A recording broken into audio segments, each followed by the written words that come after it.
Hi, dear students. Welcome back. So all of you, welcome fast. Rawal Andaru. I am your new subscriber. Hi, Bhagya.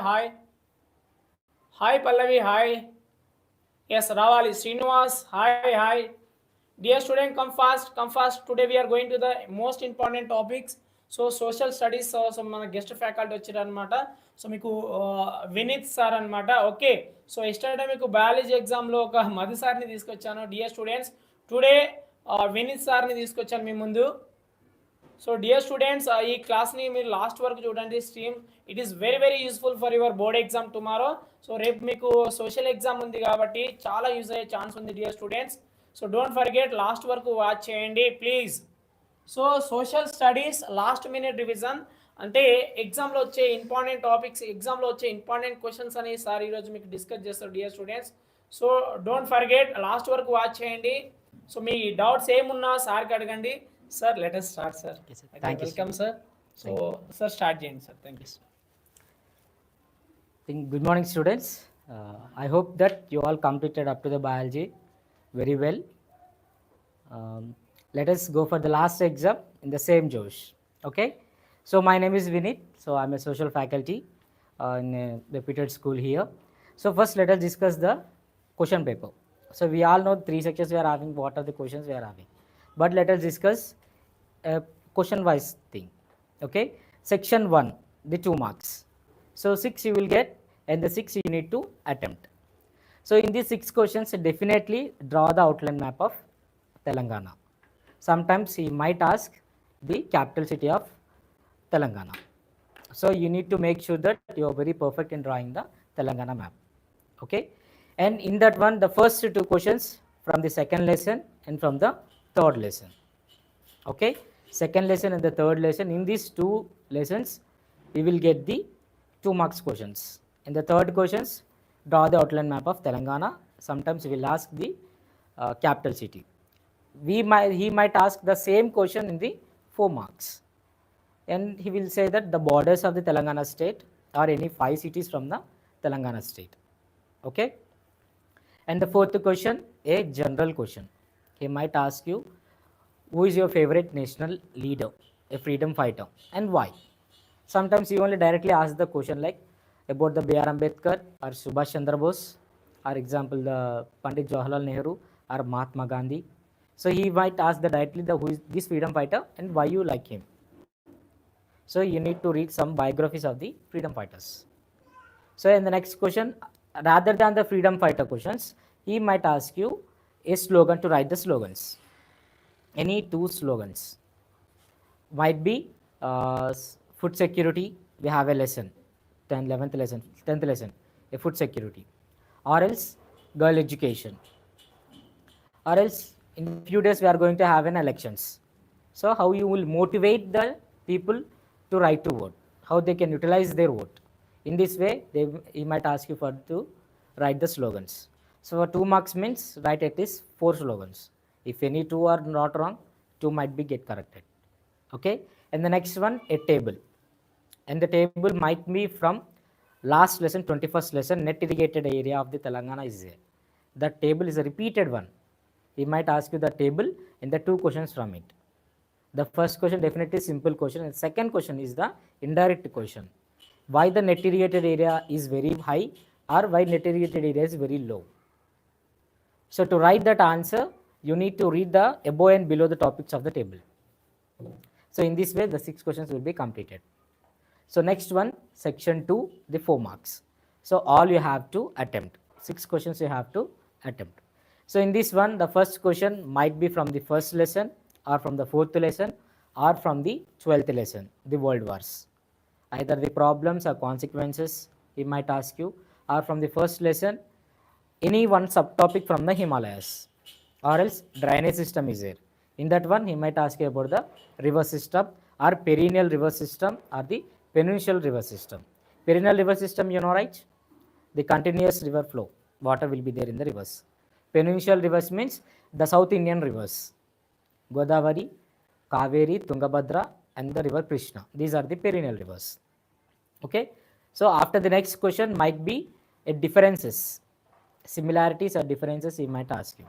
unorganized sector is there, organized sector is there. It will come for the 4 marks or it will come for the 6 marks. And next one, working capital and the physical capital. So like that, the next question will be there. And from this question onwards, map pointing. So there is a confusion. Sometimes ask the India map or sometimes ask the world map. And also in these maps, one will be the indirect one. 3 will be the direct in the 4 marks, and 1 map pointing will be the indirected. He might ask you which state has the highest density of population, or else which is the newly formed state recently, which means Telangana. Or what about the Article 370? Which state has the Article 370 facilities? Jammu and Kashmir. So like that, one indirect question he might ask in the map pointing. So next one, pamphlet, poster or a letter writing. Definitely we will get either the pamphlet or the poster or the letter writing. So pamphlet you all know. I think in FL, SL and English also you know, right? Pamphlet writing.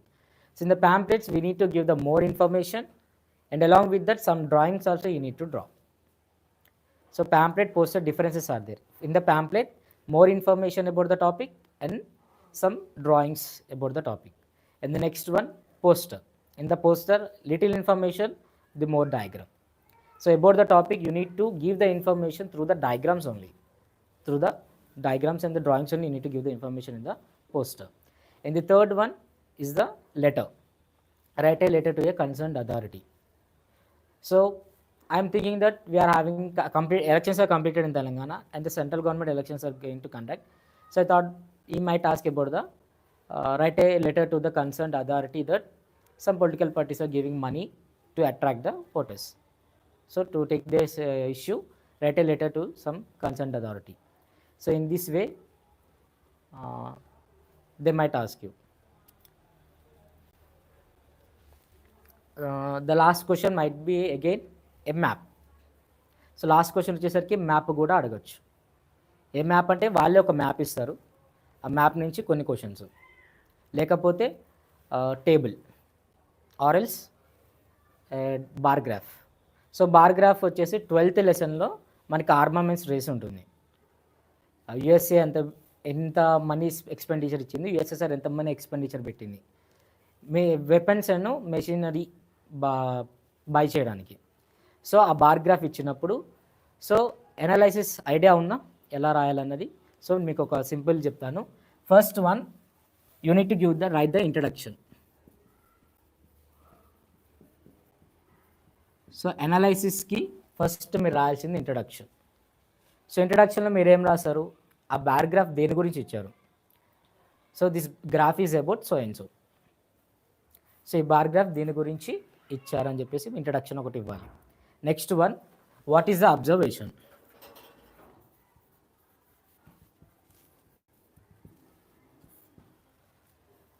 Observation రాయాలి. So observation ఏంటి? ఆ bar గ్రాఫ్లో ఏమేమి ఉంది? So open your text books once, that bar graph చూద్దాం ఒకసారి.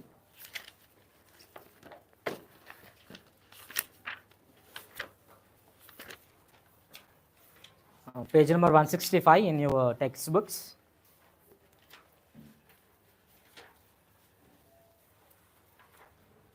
So observation అప్పుడు మీరు ఎలా రాయాలంటే ఇన్ 1880 అని ఆ ఇయర్తో స్టార్ట్ చేసి, so how much they expended 132 millions. So in 1880 the countries spended 132 million on weapons. So in that way you need to write down all the years. A bar graph లో ఎన్ని years ఇచ్చారో అన్ని years గురించి కూడా మీ observation రాయాలి. లాస్ట్లో again you have to keep the another heading, analysis. ఈ analysis ప్రకారం మీరేమనుకుంటున్నారు?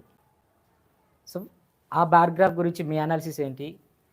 సో వాళ్ళు పీపుల్ మీద ఎక్స్పెండిచర్ చేయకుండా, అగ్రికల్చర్ డెవలప్మెంట్ గురించి చేయకుండా, లేదంటే ఇండస్ట్రీస్ డెవలప్ చేయాలని చేయకుండా మొత్తం కూడా వెపనరీ మీదనే స్పెండ్ చేశారు.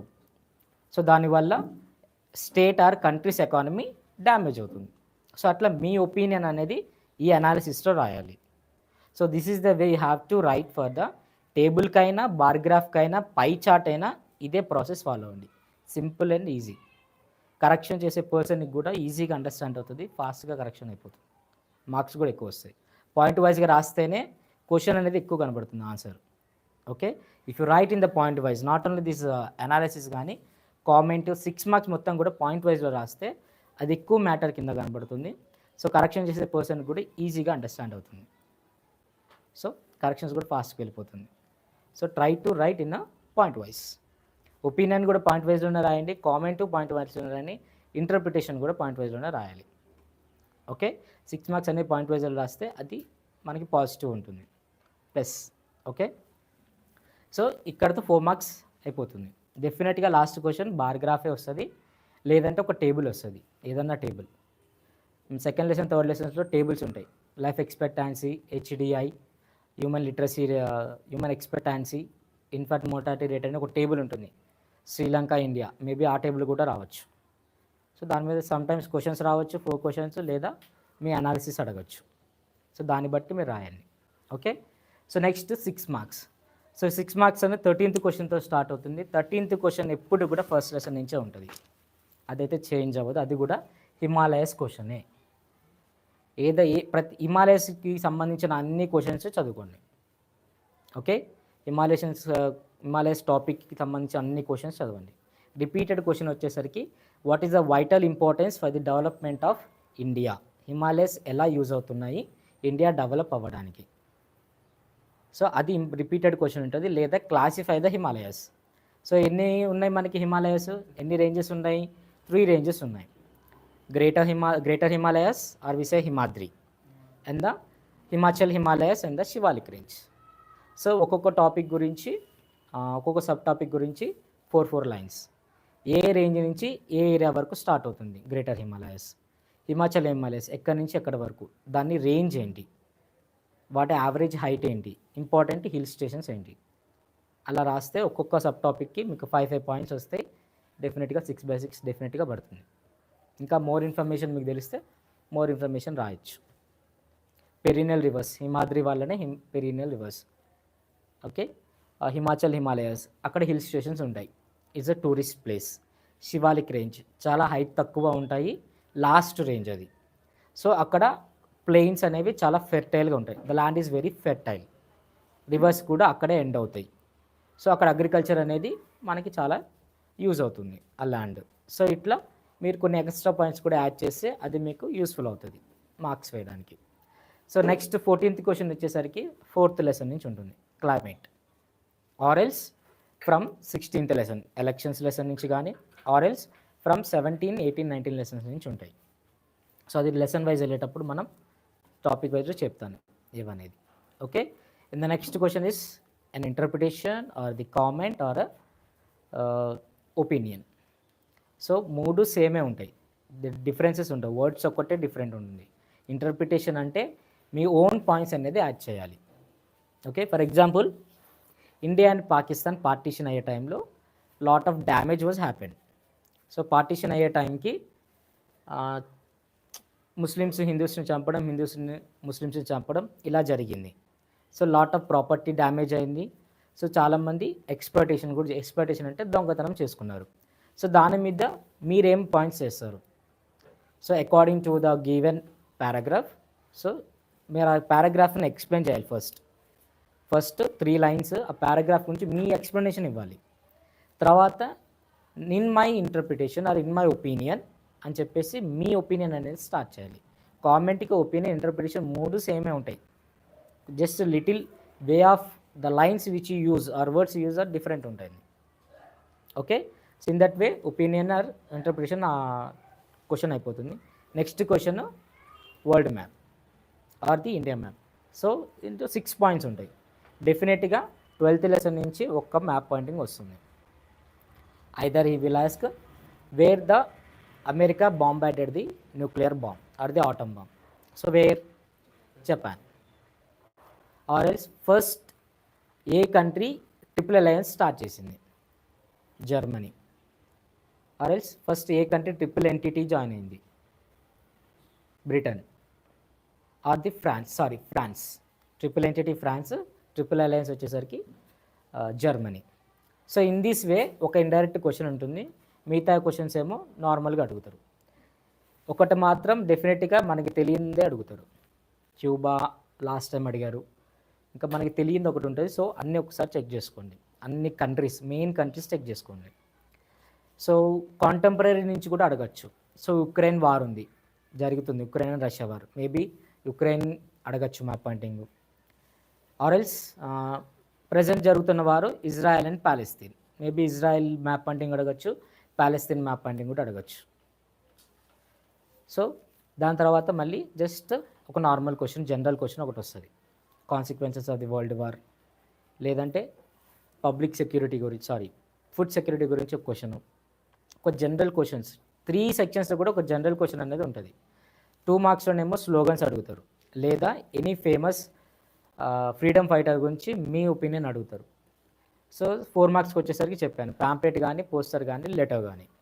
6 మార్క్స్లో కూడా he might ask a one general question. So general knowledge question సంబంధించింది ఏదన్నా ఒకటి అడగచ్చు. సో వీ కాంట్ ఎక్స్పెక్ట్, దాని మీద మనకి జనరల్ నాలెడ్జ్ ఉంటే డెఫినెట్గా అటెంప్ట్ చేయొచ్చు. అది కూడా జనరల్ టాపిక్స్ మీదనే ఉంటాయి. సో ఎలక్షన్స్ వస్తున్నాయి, మేబీ ఎలక్షన్స్ గురించి అడగచ్చు. ఎలా, ఒకవేళ నువ్వు అపోజిషన్లో ఉంటే నువ్వు ఎలా కండక్ట్ చేస్తావు ఎలక్షన్స్ ఫ్రీ అండ్ ఫెయిర్గా. సో అట్లా ఒక జనరల్ క్వశ్చన్ డెఫినెట్గా ఉంటుంది. మెయిన్ లాస్ట్ క్వశ్చన్ వచ్చేసరికి analysis of any bar graph or pie chart or a table. So analysis చెప్పాను కాబట్టి ఇదే ఫాలో అవ్వండి. సో ఆబ్జెక్టివ్స్ మీకున్న మెటీరియల్స్ నుంచి చదువుకుంటే అవే వస్తాయి. మన రిపీటెడ్ ఓల్డ్ పేపర్స్ ఉన్నాయి కదా, ఓల్డ్ పేపర్స్ కూడా చదువుకుంటే మేబీ అవే రిపీట్ ఉంటాయి, ఇంకెక్కువ ఏం రిపీటెడ్ ఉండవు. ఆ బిట్ పార్ట్లో కూడా 2 క్వశ్చన్స్ జనరల్ క్వశ్చన్స్ ఉంటాయి. Who is the present speaker of the Lok Sabha or present speaker of the assembly, our state assembly, or the present speaker of the Rajya Sabha or the Lok Sabha, or else who is the present chief election commissioner, or who is the present state election commissioner, present CM or the present governor of our state. In this way 2 questions అనేది general questions ఉంటాయి. So మీరు అది check చేసుకోండి. Parliament speakers ఎవరు, వాళ్ళ names, okay, president ఎవరు, okay, hour state assembly speaker ఎవరు, okay, అవి చూసుకోండి. జనరల్గా 2 క్వశ్చన్ డెఫినెట్గా వస్తుంది. 2 క్వశ్చన్స్ జనరల్ క్వశ్చన్స్ అయితే వస్తాయి. రిమైనింగ్ 18 మాత్రం సపరేట్గా అడుగుతారు క్వశ్చన్స్ నుంచి. 2 క్వశ్చన్స్ మాత్రం జనరల్ క్వశ్చన్స్ ఉంటాయి. Okay, so let us go. So lesson wise important topics ఒకసారి చూసుకుందాం. Okay,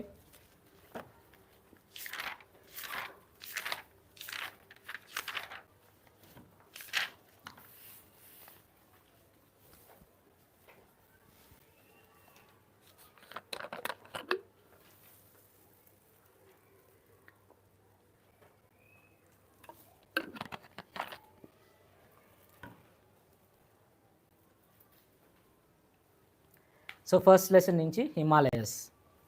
so as I said, first lesson నుంచి హిమాలయస్ మాత్రం డెఫినెట్గా అది ఇంపార్టెంట్ క్వశ్చన్. సో హిమాలయస్లో the greater Himalayas, the Himadri. So ఇక్కడే మనకి మౌంట్ ఎవరెస్ట్ ఉంది, అదొక పాయింట్ రాయండి. The great mount Everest was there in this greater Himalayas. దాని రేంజ్ ఎక్కడి నుంచి ఎక్కడి వరకు. So in this Himalayas we have the glaciers which provide the water to the perennial rivers. So perennial rivers అంటే throughout the year డెఫినెట్గా water ఉంటుంది.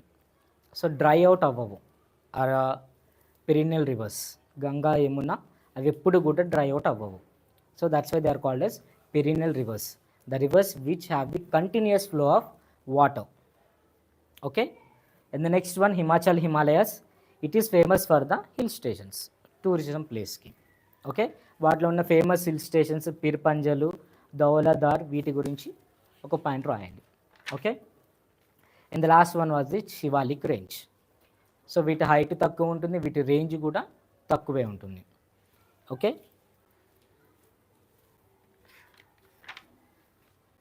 So Indo Gangetic plain might you get for 6 marks, అది 4 marks. 6 మార్క్స్కి రావచ్చు, 4 marks కూడా రావచ్చు. Plains అంటే తెలుసు కదా, a plain area. Okay, so Indo Gangetic plain. So Indus river వల్ల గంగా రివర్ వల్ల ఫామ్ అయిన ప్లెయిన్స్.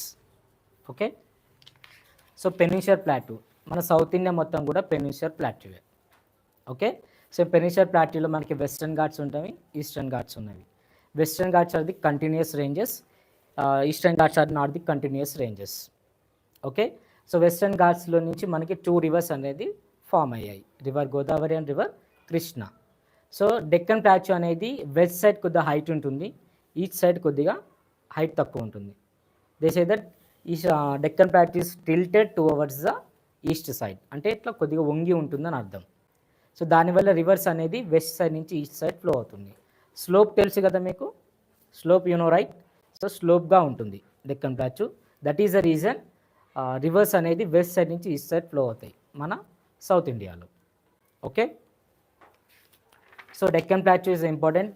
ఇది మ్యాప్ పాయింట్కి కూడా రావచ్చు. So another important plateau was the Malwa plateau. Okay, Malwa plateau కూడా మీకు మ్యాప్ పాయింటింగ్కి రావచ్చు. Okay, so the next lesson was the ideas of the development. So from this lesson the tables are the important here. Page number 21, the tables, he might ask the questions from the tables. Okay, and the per capita income. Okay, and the per capita income. So you know what is the per capita income? So the average income of the all the people in the country, it is the per capita income. Okay, so total income by the total number of population, that is the average income. Idi 2 marks ki important. Okay, so human development report, HDI. So world bank అనేది ఏ country developed, ఏ country under developed find out చేసుకోవడానికి 2 criterias తీసుకుంది. దాంట్లో education, health. ఏ కంట్రీకి అయితే మంచి education ఉంటుందో, ఏ కంట్రీలో అయితే మంచి హెల్త్ ఉంటుందో, సో అవి డెవలప్డ్ కంట్రీస్ అని చెప్పేసి UNDP అనేది డిక్లేర్ చేసుకుంది. Okay, it will take the education and the health of the country and also the income of the country. ఈ క్రైటీరియాస్ ద్వారా వాళ్ళు డిసైడ్ అయ్యారు ఏ కంట్రీ డెవలప్డ్, ఏ country under developed. Okay, and from the third lesson, from this lesson GDP is the important. GDP means the gross domestic product, which means the final value of the final goods which are produced in a country. It is the GDP. ఇది 2 marks కి important లేదా bit part కి important. Okay, and also from this lesson the another important one is the organized sector and the unorganized sector. Okay, that too the differences between the organized sector and the unorganized sector. So organized sector lo emuntundi, so it has a proper rules and regulations will be there. So ఒక organisation, ఒక institution ఉంటుంది, వాళ్ళు ప్రతి rules and regulations, government ఇచ్చిన ప్రతి rules and regulations కూడా follow అవుతుంది. మళ్ళీ వాళ్ళు వర్కర్స్ని అంత ఈజీగా రిమూవ్ చేయలేరు, వర్కర్స్ కూడా అంత ఈజీగా రిజైన్ చేయలేరు. అండ్ ఆ ఆర్గనైజేషన్ కానీ ఆ యొక్క ఇన్స్టిట్యూషన్ కానీ వాళ్ళని జాబ్ నుంచి తీసేయకూడదు, ఒక ప్రాపర్ టైం పీరియడ్ ఇవ్వాలి. ఓకే, శాలరీస్ మంత్లీ ఉంటుంది, ఓవర్ టైం చేసినందుకు ఓవర్ శాలరీ కూడా ఉంటుంది. సో ఆర్గనైజ్ సెక్టర్లో ఎలా ఉంటుంది, మెడికల్ ఫెసిలిటీస్ కూడా ఉంటాయి, ESI ఉంటుంది, ఎంప్లాయీస్ స్టేట్ ఇన్కమ్ అని ఉంటుంది. ఓకే, ప్రావిడెంట్ ఫండ్ ఉంటుంది, రిటైర్మెంట్ అయిపోయిన తర్వాత కొద్దిగా మనీ యాడ్ చేసి ఆ ఎంప్లాయీస్కి ఇస్తారు. తర్వాత వాళ్ళకి పెన్షన్ కూడా ఉంటుంది ఆర్గనైజేషన్ నుంచి. సో ఇట్లా ఆర్గనైజ్డ్ సెక్టార్లో ఈ పాయింట్స్ ఉంటాయి. అన్ఆర్గనైజ్డ్ సెక్టార్లోకి వచ్చేసరికి ఇక్కడ ఆర్గనైజ్డ్ సెక్టార్లో వాళ్ళకి ఎవ్రీడే వర్క్ ఉంటుంది. ఓకే, వర్క్ ఉన్నా లేకపోయినా మంత్ శాలరీ అనేది వస్తుంది, వాళ్ళకి పేమెంట్ ఉంటుంది. అన్ఆర్గనైజ్డ్ సెక్టార్కి వచ్చేసరికి we can say that whether they have the work or whether they don't have the work. మనం చెప్పలేము, వర్క్ ఉంటుందా అని చెప్పలేము, వర్క్ ఉండదు అని కూడా మనము చెప్పలేము. వర్క్ ఉన్నప్పుడే వారికి salary, daily wages, monthly salaries ఉండవు, డైలీ వేజెసే ఉంటాయి వాళ్ళకి. ఓకే, సో అక్కడ ఓనర్స్ ఉంటారు, ఓనర్స్ ఎప్పుడైనా తీసేయచ్చు వాళ్ళని జాబ్లో నుంచి. సో మిడిల్ ఆఫ్ ది డేలో కూడా వర్క్ నచ్చలేదు అని చెప్పేసి తీసేయచ్చు. ఆ పర్సన్ ఎవరైతే వర్కర్ ఉన్నారో ఈ can't ask him any question కూడా చేయలేరు. Okay, so in this way unorganised sector ఉంటుంది. సో అన్ఆర్గనైజ్డ్ సెక్టార్లో ఏ బెనిఫిట్స్ ఉండవు, ఓవర్ టైం చేస్తే ఓవర్ శాలరీ ఉండదు. ఓకే, ఒకవేళ లీవ్స్ పెట్టినా కానీ లీవ్స్ పెడితే వర్క్ ఉండదు, సో వాళ్ళకి శాలరీ ఉండదు. ఆర్గనైజ్డ్ సెక్టార్లో వాళ్ళు లీవ్స్ పెడితే ఆ లీవ్స్కి కూడా శాలరీస్ ఉంటున్నాయి. ఓకే, ట్రావెలింగ్ అలవెన్స్ అని ఉంటుంది వాళ్ళకి. ఎటైనా బయటికి వెళ్తే ఆ ట్రావెలింగ్ ఛార్జెస్ కూడా వీళ్ళే ఇస్తారు. మెడికల్ బెనిఫిట్స్ ఉంటాయి. ఏదన్నా హెల్త్ బాలికి ఏదైనా హాస్పిటల్లో జాయిన్ అయితే వాళ్ళ బిల్ చూపిస్తే ఆ సెక్టార్లో వాళ్ళకి పేమెంట్ చేసేస్తారు. కానీ అనారోగ్య సెక్టార్లో మెడికల్ బెనిఫిట్స్ ఉండవు, ఓవర్ టైం శాలరీ ఉండదు, ఓకే, పెయిడ్ లీవ్స్ ఉండవు, ఏముండవు. వాళ్ళు వర్క్ చేస్తేనే వాళ్ళకి శాలరీ ఉంటుంది, అది కూడా డైలీ వేజెసే. సో వీటిలో medical benefits, provident fund, pensions, ఇట్లా ఏమీ ఉండవు. వాళ్ళు ఎంతవరకు వాళ్ళకి ఎనర్జీ ఉంటుందో అంతవరకే వాళ్ళు వర్క్ చేసుకుంటారు. ఎనర్జీ లేనాడు, వాళ్ళకి ఆ శక్తి లేనాడు వర్క్ చేయలేరు. సో ఇట్లా differences unorganised sector, organised sector గురించి ఉంటుంది. Okay, so sometimes unorganised sector గురించి what are the problems faced by the workers in the unorganised sector, just unorganised సెక్టర్లో ఉన్న పాయింట్స్ అన్ని రాస్తే చాలు. ఓకే,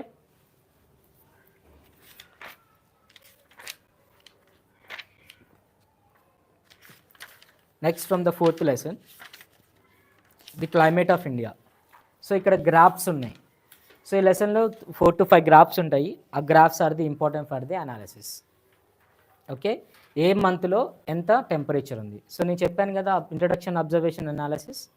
సో దాన్ని బట్టి రాశాను. ఇంట్రడక్షన్ ఏంటంటే ఈ గ్రాఫ్ దేని గురించి, అనాలిసిస్ ఏ మంత్లో ఎంత టెంపరేచర్ ఉంది.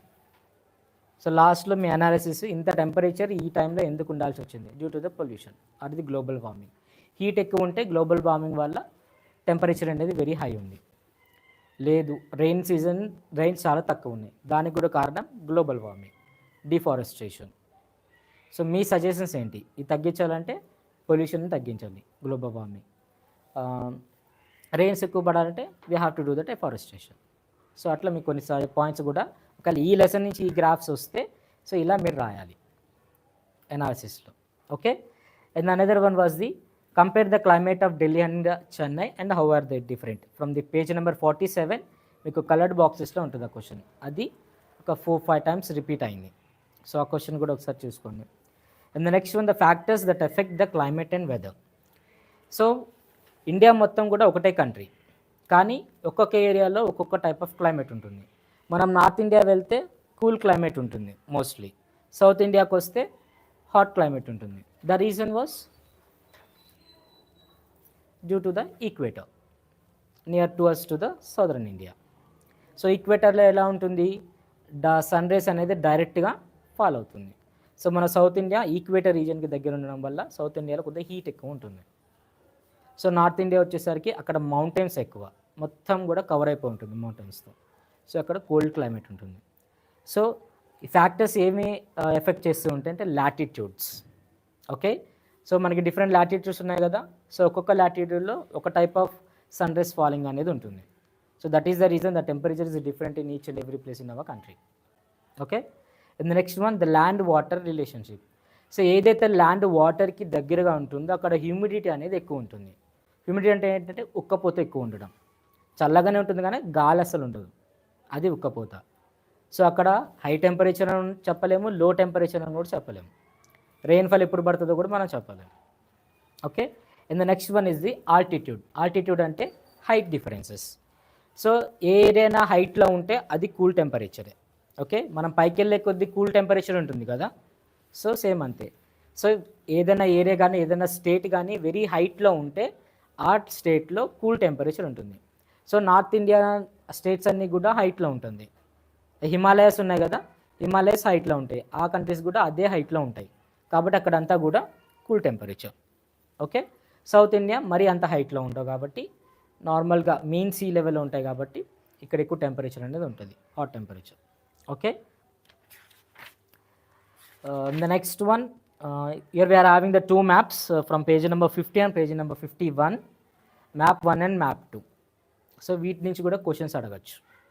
Okay, map 1 India average temperature in January, map 2 వచ్చేసరికి ఇండియా యావరేజ్ టెంపరేచర్. సో జనవరిలో ఎంత టెంపరేచర్ ఉంది, నార్మల్గా ఎంత టెంపరేచర్ ఉంది, 2 మ్యాప్స్ ఉన్నాయి. వీటి మీద క్వశ్చన్స్ లేదా మీ analysis. Okay, next one was advancing monsoon and the retreating monsoon.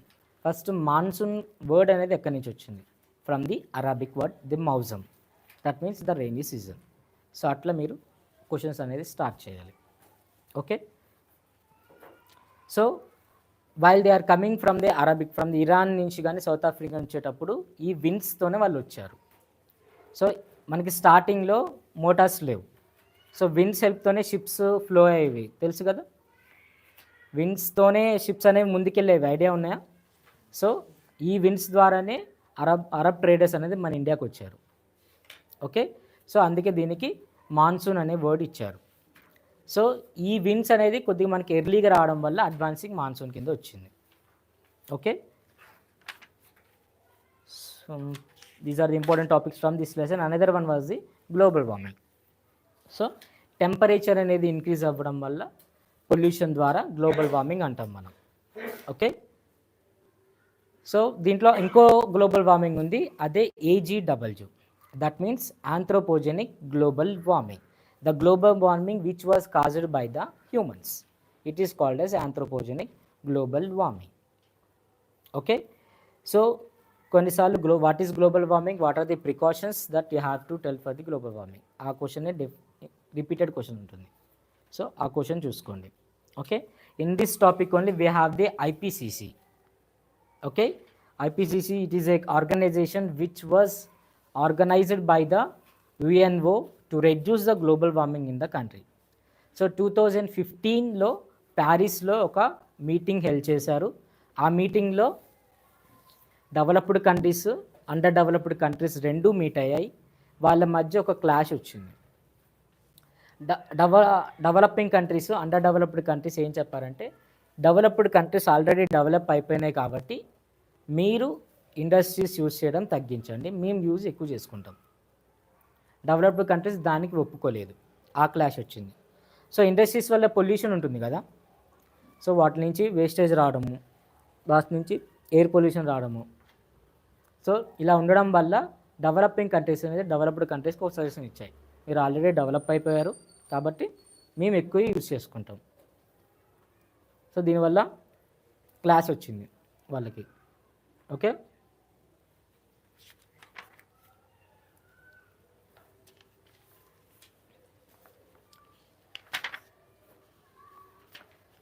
so from fifth lesson mostly you will get the Himalayan rivers, the Indus river, the river Ganga and the river Brahmaputra.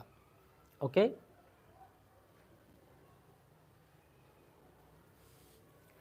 So reverse ఎక్కడి నుంచి ఎక్కడ originate అయినాయి, ఎటు flow అవుతాయి.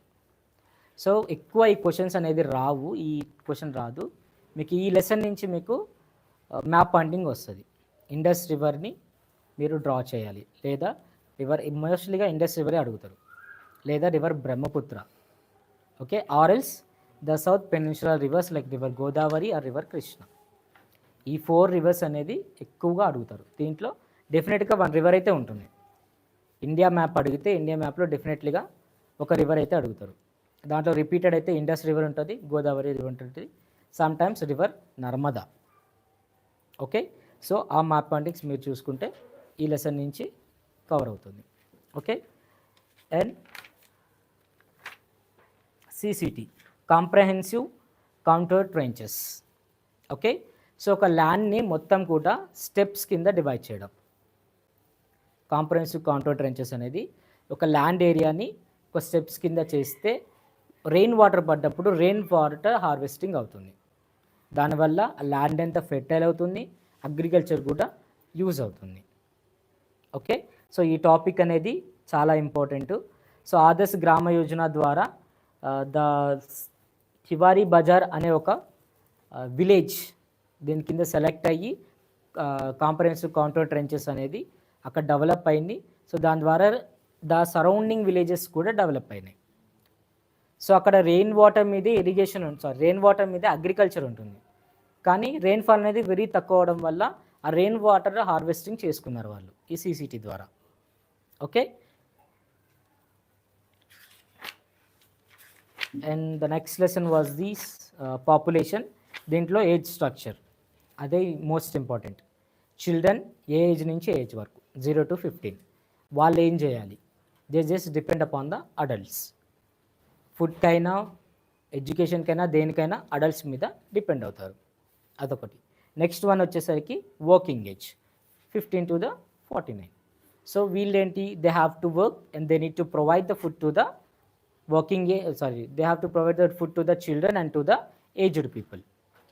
Okay, and the next one was the aged people, they above 59 years. So old people వాళ్ళు కూడా working age మీదే depend అవుతారు. కొన్ని ఏరియాస్లో ఈ ఏజ్డ్ పీపుల్ కూడా వర్క్ చేసి వర్కింగ్ పీపుల్కి కొద్దిగా సపోర్ట్గా ఉంటారు. So in this way age structure అనేది ఉంటుంది. సో ఇది 2 మార్క్స్కి రావచ్చు, 4 మార్క్స్కి రావచ్చు. 2 మార్క్స్ అడిగినప్పుడు వాట్ ఈజ్ ఏజ్ స్ట్రక్చర్, ఏదన్నా ఒకటి ఎక్స్ప్లెయిన్ చేయండి అని అడుగుతారు. లేదా 4 మార్క్స్కి వచ్చినప్పుడు what is age structure, briefly explain about any 2 structures. Okay,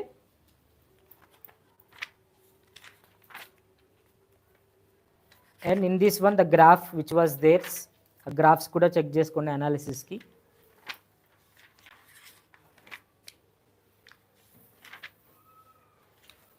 And from this lesson also we have that similarities, differences, distinguish between population density and the population growth.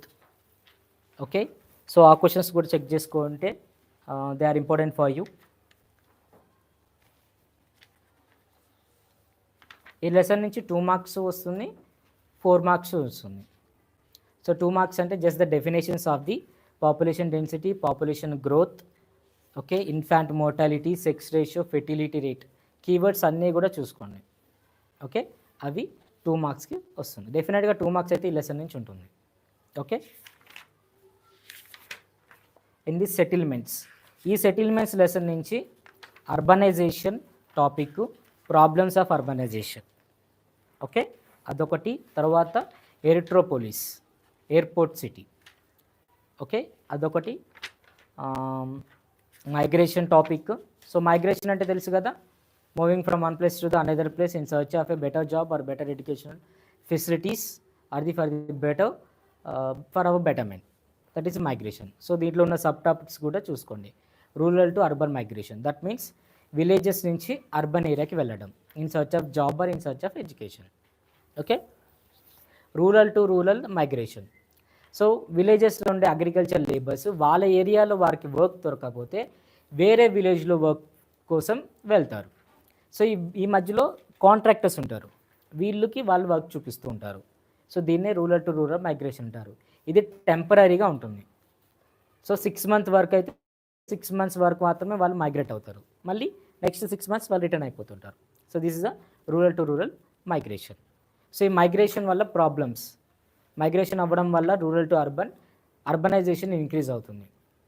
So దానివల్ల problems ఏంటి అర్బనైజేషన్లో? So ఉండడానికి place సరిగ్గా ఉండదు, no sufficient place to stay. So water problem, electricity problem, pollution increase అవ్వడము, food ప్రాపర్గా ఉండకపోవడము, health issues, so ఇవన్నీ కూడా problems of the urbanisation.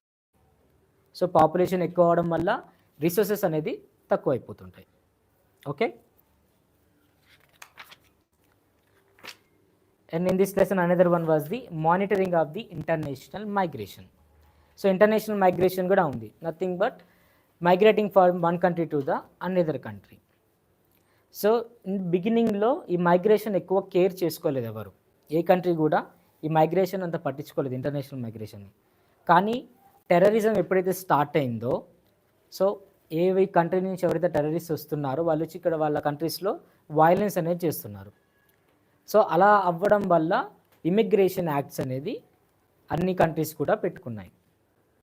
So ఏంటి, ఎవరైనా వస్తూ ఉంటే వేరే కంట్రీ నుంచి వాళ్ళ పాస్పోర్టు, వాళ్ళ బ్యాక్గ్రౌండ్ చెక్ అన్నీ కూడా వాళ్ళు చెక్ చేస్తారు. సో ఆ ఇమిగ్రేషన్లో వాళ్ళ స్టాంప్ ఉంటే కానీ వాళ్ళు ఎలో చేయరు వాళ్ళ కంట్రీలోకి. ఏదన్నా డౌట్ ఉంటే ఇమీడియట్గా అరెస్ట్ చేస్తారు. That is the immigration and emigration act. So immigration వాళ్ళు చెక్ చేసి స్టాంప్ వేస్తే కానీ ఆ కంట్రీస్ నుంచి వచ్చిన వాళ్ళు వెళ్ళకూడదు. కొన్ని కంట్రీస్ అయితే కొన్ని కంట్రీస్ని బ్యాన్ చేశాయి కూడా, వాళ్ళ కంట్రీ పీపుల్ అసలు ఎలో ఉండదు వాళ్ళ కంట్రీస్కి. వై? బికాస్ వాళ్ళు ఇక్కడికి వచ్చి వైలెన్స్ ఎక్కువ చేస్తున్నారని చెప్పేసి వాళ్ళు ఎక్కువగా ఆ కంట్రీస్ని, కొన్ని కంట్రీస్ని అయితే బ్యాన్ చేశారు. ఓకే, తర్వాత ఇంకొన్ని కంట్రీస్ వేరే వేరే కంట్రీస్లో వాళ్ళ అంబాసిడర్స్ని పెట్టుకున్నారు. ఓకే, అంబాసిడర్స్ నథింగ్ బట్ వాళ్ళ మధ్య ఒక మీడియేటర్ లాగా. ఓకే, సో అమెరికా ఎంబసీ మన కంట్రీలో ఉంది, ఇజ్రాయెల్ ఎంబసీ ఉంది, ఆఫ్రికా ఎంబసీ ఉంది, బ్రిటన్ ఎంబసీ ఉంది. వాళ్ళ అంబాసిడర్స్ మన కంట్రీలో ఉంటారు. ఎందుకంటే వాళ్ళ కంట్రీ పీపుల్ ఇక్కడికి వచ్చినప్పుడు వాళ్ళకి ఏదైనా ప్రాబ్లమ్స్ ఎరైజ్ అయితే వాళ్ళ కంట్రీ పీపుల్కి ఈ అంబాసిడర్స్ అనేది హెల్ప్ చేస్తారు. అట్లనే ఇండియన్ ఎంబసీస్ కూడా యుఎస్ఏ, బ్రిటన్, ఆస్ట్రేలియా అట్లా అన్ని కంట్రీస్లో కూడా మన ఎంబసీ ఉన్నారు. అక్కడ మన అంబాసిడర్స్ ఉన్నారు. వాళ్ళు ఏం చేస్తారు, అక్కడున్న మన కంట్రీ పీపుల్కి ఏదైనా ప్రాబ్లం అయితే అక్కడ మనకి ప్రాబ్లమ్ సాల్వ్ చేస్తారు. సో ఇట్లా ఇమిగ్రేషన్ యాక్ట్ ద్వారా అంబాసిడర్స్ అనేది అపాయింట్ అవుతూ ఉంటారు. ఓకే, సో వాళ్ళ కంట్రీకి ఎల్లో అవ్వాలన్నా ఇక్కడ కంట్రీలో ఉన్న వాళ్ళ అంబాసిడర్ పర్మిషన్ ఇవ్వాలి. ఫర్ ఎగ్జాంపుల్ నేను యూఎస్ఏ వెళ్ళాలి అనుకుంటే ఇక్కడున్న యూఎస్ఏ ఎంబసీకి వెళ్ళి వాళ్ళ దగ్గర నేను ఇంటర్వ్యూ ఇచ్చి వాళ్ళు నా వీసాను యాక్సెప్ట్ చేస్తే అప్పుడు నేను అక్కడికి వెళ్ళాల్సి వస్తుంది. సో ఇట్లా ఇమిగ్రేషన్ యాక్ట్స్ అనేది ప్రతి కంట్రీలో కూడా స్టార్ట్ అయినాయి. Okay, so next one is the Rampur village. So దీంట్లో ఆర్గనైజేషన్ ఆఫ్ ది ప్రొడక్షన్, అంటే ఏదైనా ప్రొడక్ట్ చేయాలంటే మనకి రిక్వైర్డ్ ఫ్యాక్టర్స్ ఏంటి, దీని ఆర్గనైజేషన్ ఆఫ్ ప్రొడక్షన్ అనొచ్చు లేదా ఫ్యాక్టర్స్ ఆఫ్ ప్రొడక్షన్ అనొచ్చు. దీని ది ఫ్యాక్టర్స్ ఆఫ్ ప్రొడక్షన్ మా land, labour, capital and the entrepreneurship. Okay, so land అంటే ఇప్పుడు ఏదన్నా ఫ్యాక్టరీ స్టార్ట్ చేయాలంటే మనకు ఒక ల్యాండ్ ఉండాలి, ఆ ఫ్యాక్టరీలో వర్కర్స్ ఉండాలి, లేబర్, మనం ఇన్వెస్ట్ చేయాలి, క్యాపిటల్. సో మనం చేసిన ప్రోడక్ట్ బయట మార్కెట్లోకి వెళ్ళాలి, entrepreneurship or the market. These are the requirements for any production, అది ఏదైనా సరే, అగ్రికల్చర్ సెక్టార్ అయినా, ఇండస్ట్రియల్ సెక్టార్ అయినా, సర్వీస్ సెక్టార్ అయినా, ఈ 3 అనేది మనకి ఇంపార్టెంట్. ఓకే,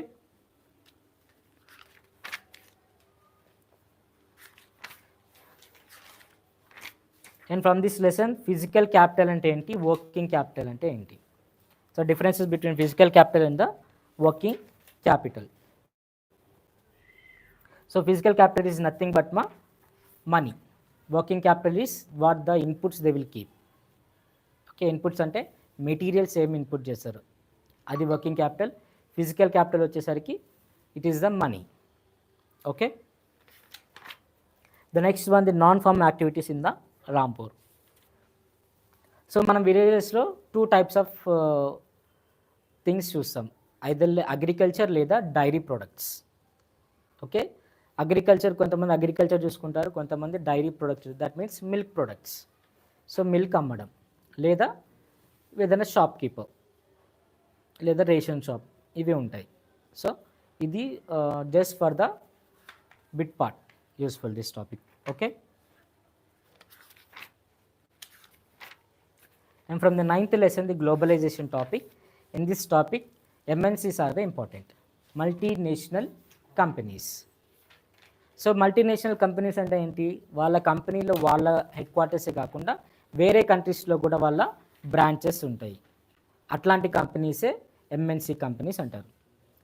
వాళ్ళ ఓన్ కంట్రీలో కాకుండా ఈ రిమైనింగ్ కంట్రీస్లో కూడా వాళ్ళ బ్రాంచెస్ ఉంటే ఆ కంపెనీస్ మల్టీనేషనల్ కంపెనీస్ అంటారు. ఓకే, సో ఈ కంపెనీస్ ఇక్కడికి వచ్చి వాళ్ళు ఇన్వెస్ట్ చేసి మనకి ఇక్కడ జాబ్స్ అనేవి ఇస్తారు.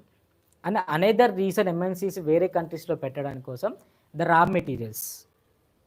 ఓకే, సో రా మెటీరియల్స్ తెలుసు కదా, ఏదైనా ప్రొడక్ట్ వాళ్ళు ప్రొడ్యూస్ చేయాలంటే ఒక రా మెటీరియల్ ఉండాలి.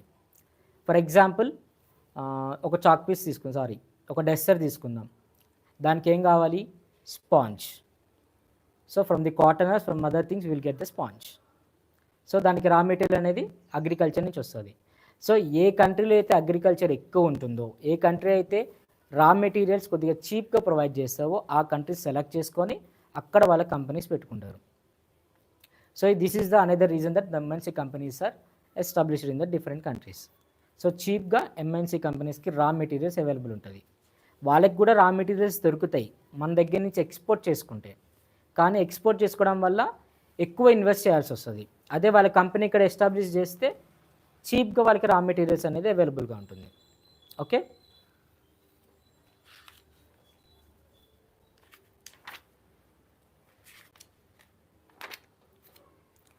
another important topic was the liberalization of the foreign trade and foreign investment policy.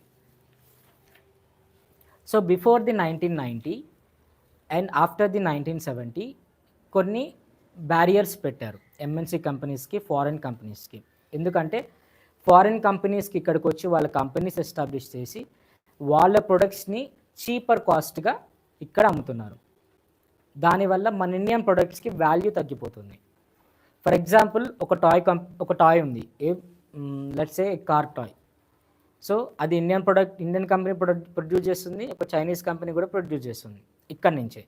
కానీ చైనీస్ కంపెనీ తక్కువ రేటుకి ఇస్తుంది, ఇండియన్ కంపెనీ మాత్రం ఎంతకి ఇవ్వాలో అంతకే ఇస్తుంది. సో మనం దేనికి వెళ్తాం? చీపర్ ప్రొడక్ట్కి వెళ్తాం, చీపర్ ప్రైస్ ఏదైతే ఉందో వాటి కోసం వెళ్తాం. సో కొన్ని కంపెనీస్ ఏం చేశాయంటే ఇక్కడ ఎస్టాబ్లిష్ చేసి చీపర్ రేటుకి మనకి అమ్మడం మొదలుపెట్టారు. దానివల్ల మన ఇండియన్ ప్రొడక్ట్స్కి వాల్యూ తగ్గింది, వాటి ప్రొడక్షన్ తగ్గింది. సో అది ఆపడానికి గవర్నమెంట్ ఏం చేసిందంటే ట్రేడ్ బ్యారియర్స్ పెట్టింది. అంటే వాళ్ళు ఇంత మాత్రమే వాళ్ళు ప్రొడ్యూస్ చేసుకోవాలి, ఇన్ని ప్రొడక్ట్స్ మాత్రమే ఇక్కడ వాళ్ళు అమ్ముకోవాలి. తర్వాత ఏదైనా కొత్త కంపెనీస్ వచ్చినా కానీ కొత్త కంపెనీస్ని అలౌ చేయలేదు. సో దీనివల్ల ఏమైంది, మన కంట్రీస్లో ఉండే కంపెనీస్ వాటి క్వాలిటీని డిక్రీజ్ చేసింది. ఇప్పుడు ఒకరికొకరు కాంపిటీషన్ ఉంటాయి కదా చదువుకునేది. ఫర్ ఎగ్జాంపుల్ మీ క్లాసెస్ ఉన్నారు, మీకు కాంపిటీషన్ ఉంటాయి కదా, ఒకరి నుంచి ఒకరు మంచి చదివేది, ఇంకా హార్డ్ వర్క్ చేసేది. కాంపిటీషన్ లేకపోతే చదువుతారా? చదవరు. సో ఇక్కడ కూడా అంతే, ఇండియన్ కంపెనీస్కి వేరే ఏ కంపెనీస్ కూడా కాంపిటీషన్ లేదు. దానివల్ల ఏమైంది, quality of the Indian products are decline. So మన ప్రొడక్ట్స్ ఒక క్వాలిటీ డిక్రీజ్ అయిపోయింది. ఇంకా 6 monthsకి పాడైపోవడం, 3 monthsకి ఆ ప్రొడక్ట్ పాడైపోవడం జరుగుతుంది. ఇదే అబ్జర్వ్ చేసిన government in 1992 P V Narasimha Rao, the prime minister of India, who is from Kurnool. So ఏం చేశాడంటే లిబరలైజ్ చేశాడు, ఫుల్ ఫ్రీడమ్ ఇచ్చాడు ఎంఎన్సీ కంపెనీస్కి, ఫారిన్ కంపెనీస్ అన్నిటికీ కూడా liberalization. That means giving the freedom to the foreign companies and to the MNC companies.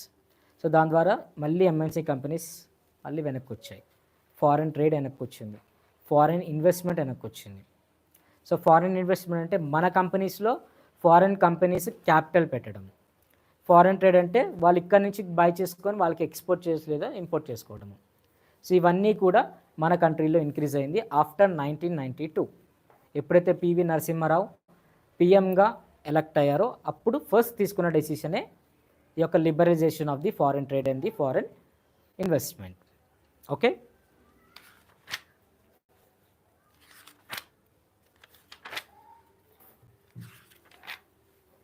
so next one, food security.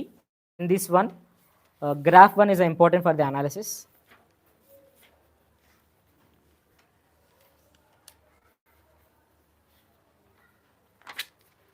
Graph 1, graph 2 analysis ki important.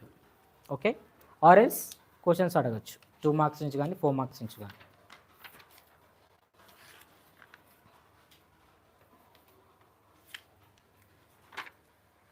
So from this lesson, the important topic is the PDS, the public distribution system through the ration shops. So ration shops నుంచి poor పీపుల్కి కావాల్సిన nutritional food అనేది at cheaper కాస్ట్గా ఇవ్వడం. So ration cards, Antyodaya cards, pink cards ఇవి distribute చేశారు according to the income of the families. So ఈ కార్డ్స్కి ఇంత rice అనేది ఫ్రీ, ఇంత కాస్ట్ తక్కువగా ఇవ్వడం అనేది గవర్నమెంట్ అనేది డిసైడ్ అయింది. Okay,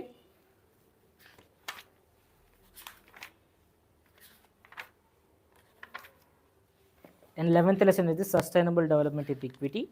From this lesson, the environment and the development. Okay, so the lesson ఒక మెయిన్ సమ్మరీ ఏంటంటే డెవలప్మెంట్ అవ్వచ్చు కానీ మన డెవలప్మెంట్ ద్వారా ఎన్వైరన్మెంట్ డిస్టర్బ్ చేయొద్దు. We have to develop our cells. మనం డెవలప్ అవ్వచ్చు ఇండస్ట్రీస్ ద్వారా, different types of new technologies ద్వారా మనం డెవలప్ అవ్వచ్చు, కానీ మనం డెవలప్ అవుతూ ఎన్వైరన్మెంట్ డ్యామేజ్ చేయకుండా ఉండాలి. ఆ రిసోర్సెస్ మనం యూజ్ చేసుకుంటూ ఉన్నాము డెవలప్ అవ్వడానికి, సేమ్ అదే రీజన్తో అదే ఎన్వైరన్మెంట్ని మనము డిస్టర్బ్ చేస్తున్నాం. మైనింగ్ అని చేస్తున్నాము, ఏం చేస్తున్నాం, డిఫారెస్ట్ చేస్తున్నాం మొత్తం. సో దానివల్ల ఎన్వైరన్మెంట్కి చాలా లాస్. సో ఈ మెయిన్ ఈ యొక్క లెసన్ యొక్క మెయిన్ సమ్మరీ ఏంటంటే ఎన్వైరన్మెంట్ని డిస్టర్బ్ చేయకుండా, మరి ఎక్కువ దాన్ని డెస్ట్రాయ్ చేయకుండా కొద్దిగా డెస్ట్రాయ్ చేసుకుంటూ డెవలప్ అవ్వాలనేది. That is the lesson, the sustainable development. మనం ఎక్కువ డెవలప్ అయిపోతుంటే ఎన్వైరన్మెంట్ని ఎక్కువ మనం డిస్టర్బ్ చేస్తూ ఉంటే ఫ్యూచర్ జనరేషన్స్కి ఈ ఎన్వైరన్మెంట్ అనేది ఉండదు. ఏదైతే న్యాచురల్ రిసోర్సెస్ మనం యూజ్ చేసుకుంటున్నామో ఆ న్యాచురల్ రిసోర్సెస్ నెక్స్ట్ జనరేషన్స్కి ఉండవు. Okay, in this lesson the environment and development, and also here in the page number 150 a book was written by the Rachel Carson about the DDT. So DDT is a dichloro. So a book written by the Rachel Carson in 1962 about the DDT. So mosquito repellents anamata. So ఈ topic ఒకసారి చూసుకోండి, page number 150. You can observe there the silent spring book, ఒక ఆమ్లం కూడా ఉంటుంది. ఆ paragraphs ఒకసారి చూసుకోండి. Either for the 2 marks or for the bit part it is important.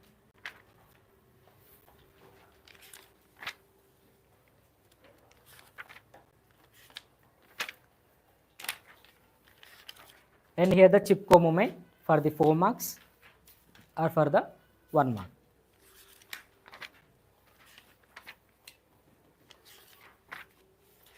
The next lesson was the world between the world wars, World War I and the World War II. So ఈ లెసన్లో all topics are the important. ఇది important కాదు, ఇది important అనేది ఏమి ఉండదు. 12th lesson నుంచి డెఫినెట్గా క్వశ్చన్స్ అనేది ఉంటుంది. సో వన్స్ అపాన్ ఏ టైం ఈ లెసన్ నుంచి 2 marksకి వస్తుంది, 4 marksకి వచ్చింది, 6 marksకి వచ్చింది, బిట్ పార్ట్, మ్యాప్ పెయింటింగ్ అన్నీ కవర్ అవుతాయి. సో ఈ లెసన్లో ఇది ఇంపార్టెంట్, ఇది అన్ఇంపార్టెంట్ అనేవి ఉండదు, అన్నీ కూడా చదవండి. అన్ని కొన్నిసార్లు 2 marks కవర్ చేస్తాడు, 4 marks కవర్ అవుతుంది, 6 marks కవర్ అవుతుంది, మ్యాప్ బిట్ పార్ట్ కూడా కవర్ అవుతుంది. సో ఇది అస్సలు వదలదు, మొత్తం అన్నీ చదువుకోండి. ఒక్క టాపిక్ కూడా వదలకుండా కీవర్డ్స్ చదవండి, బిట్ పార్ట్ చదవండి, మ్యాప్ పాయింటింగ్ చూసుకోండి, 6 marks 4 marks అని చదవకుండా మొత్తం లెసన్ అంతా పర్ఫెక్ట్ ఉండండి. ఓకే, సో దీంట్లో నుంచి వస్తే ఈ గ్రాఫ్ రావచ్చు, the armaments race graph.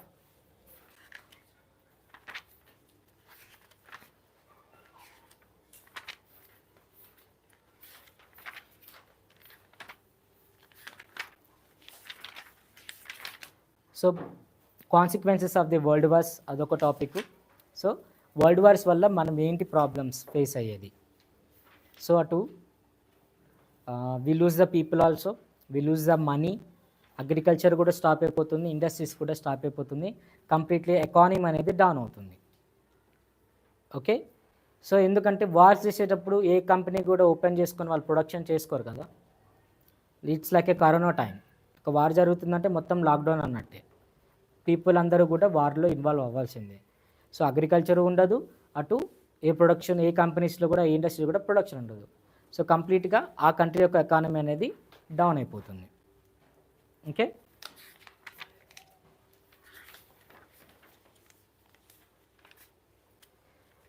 So 13th lesson. From this lesson the important one is the Nigeria, the forming unity against the colonizers. So Nigeria అనేది ఒక కంట్రీ అనేది ఫామ్ అయింది. Okay, 3 tribes, the Hausa Fulani people, Yoruba people and the Igbo tribes. ఈ tribes అన్ని combine అయ్యి ఒక country కింద form అయ్యారు. ఓకే, ఈ ఒక్క టాపిక్ చూసుకోండి అంతే. And the before topic the land reforms in the China. ఈ 2 topics are the important.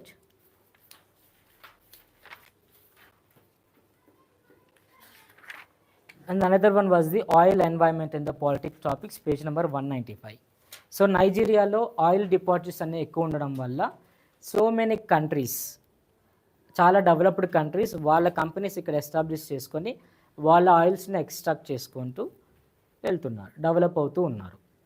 Okay, కానీ ఆ ఆయిల్ నుంచి వచ్చిన ప్రాఫిట్ మాత్రం ఆ గవర్నమెంట్కి కానీ ఆ పీపుల్కి కానీ వెళ్ళట్లేదు. సో ఆ టైప్స్ ఆఫ్ అగ్రిమెంట్స్ వాళ్ళు అక్కడున్న గవర్నమెంట్తో చేసుకున్నారు. జస్ట్ ఏదో కొద్ది ప్రాఫిట్ ఇవ్వడము, అక్కడున్న ఆయిల్ మొత్తం కూడా తీసుకెళ్ళిపోవడం. దీనివల్ల అక్కడున్న ఎన్వైర్న్మెంట్ డిస్టర్బ్ అవుతుంది, అక్కడున్న పీపుల్ డిస్టర్బ్ అవుతున్నారు, ఆయిల్ డిపాజిట్స్ అనేది వెరీ తగ్గిపోతూ ఉన్నాయి. కానీ ఆ ఏరియా మాత్రం అంత డెవలప్ అవ్వట్లేదు. ఇప్పటికీ కూడా అక్కడ సో మెనీ బయట కంట్రీస్ ఉన్న కంపెనీస్ అన్నీ కూడా ఉన్నవి. కానీ ఆ కంట్రీస్ ఎందుకు డెవలప్ అవ్వట్లేదంటే వాళ్ళు చేసుకున్న అగ్రిమెంట్స్ అలా ఉన్నాయి, అక్కడ వాళ్ళకున్న పాలిటిక్స్ అలా ఉన్నాయి. Okay,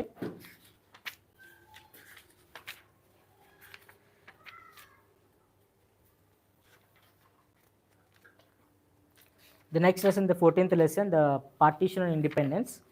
From this lesson, the important topic is the Muslim League.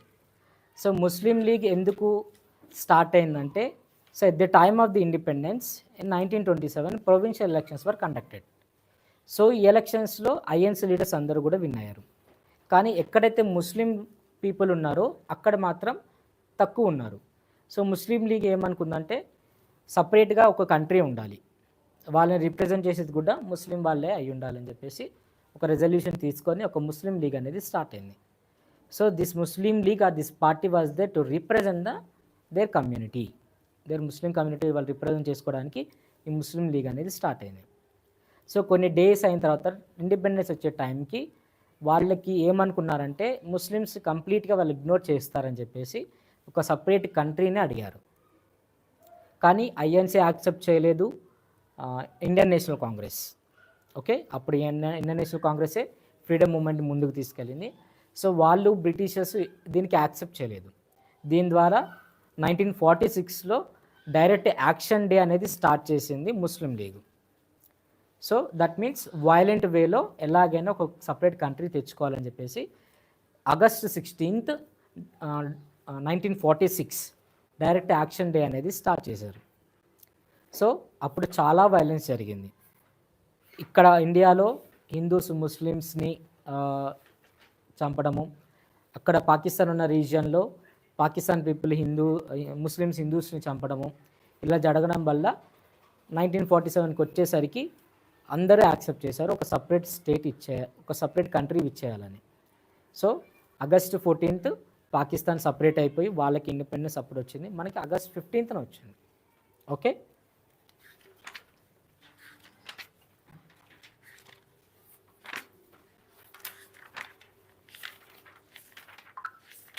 Next lesson making of the Indian constitution.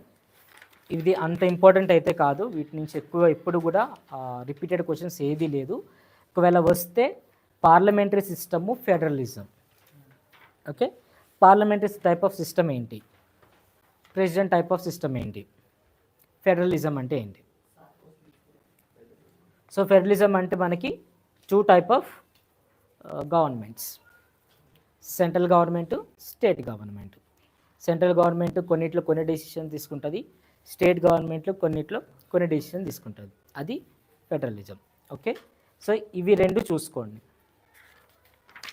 మీకు వీటి బయోగ్రఫీ అడగరు, వీటి హిస్టరీ అడగరు, కానీ what is federalism, what is parliamentary system, what is president system. So ఇవి questions ఉంటాయి, ఇవి చదువుకోండి. And another important one is from here is the constitutional debates.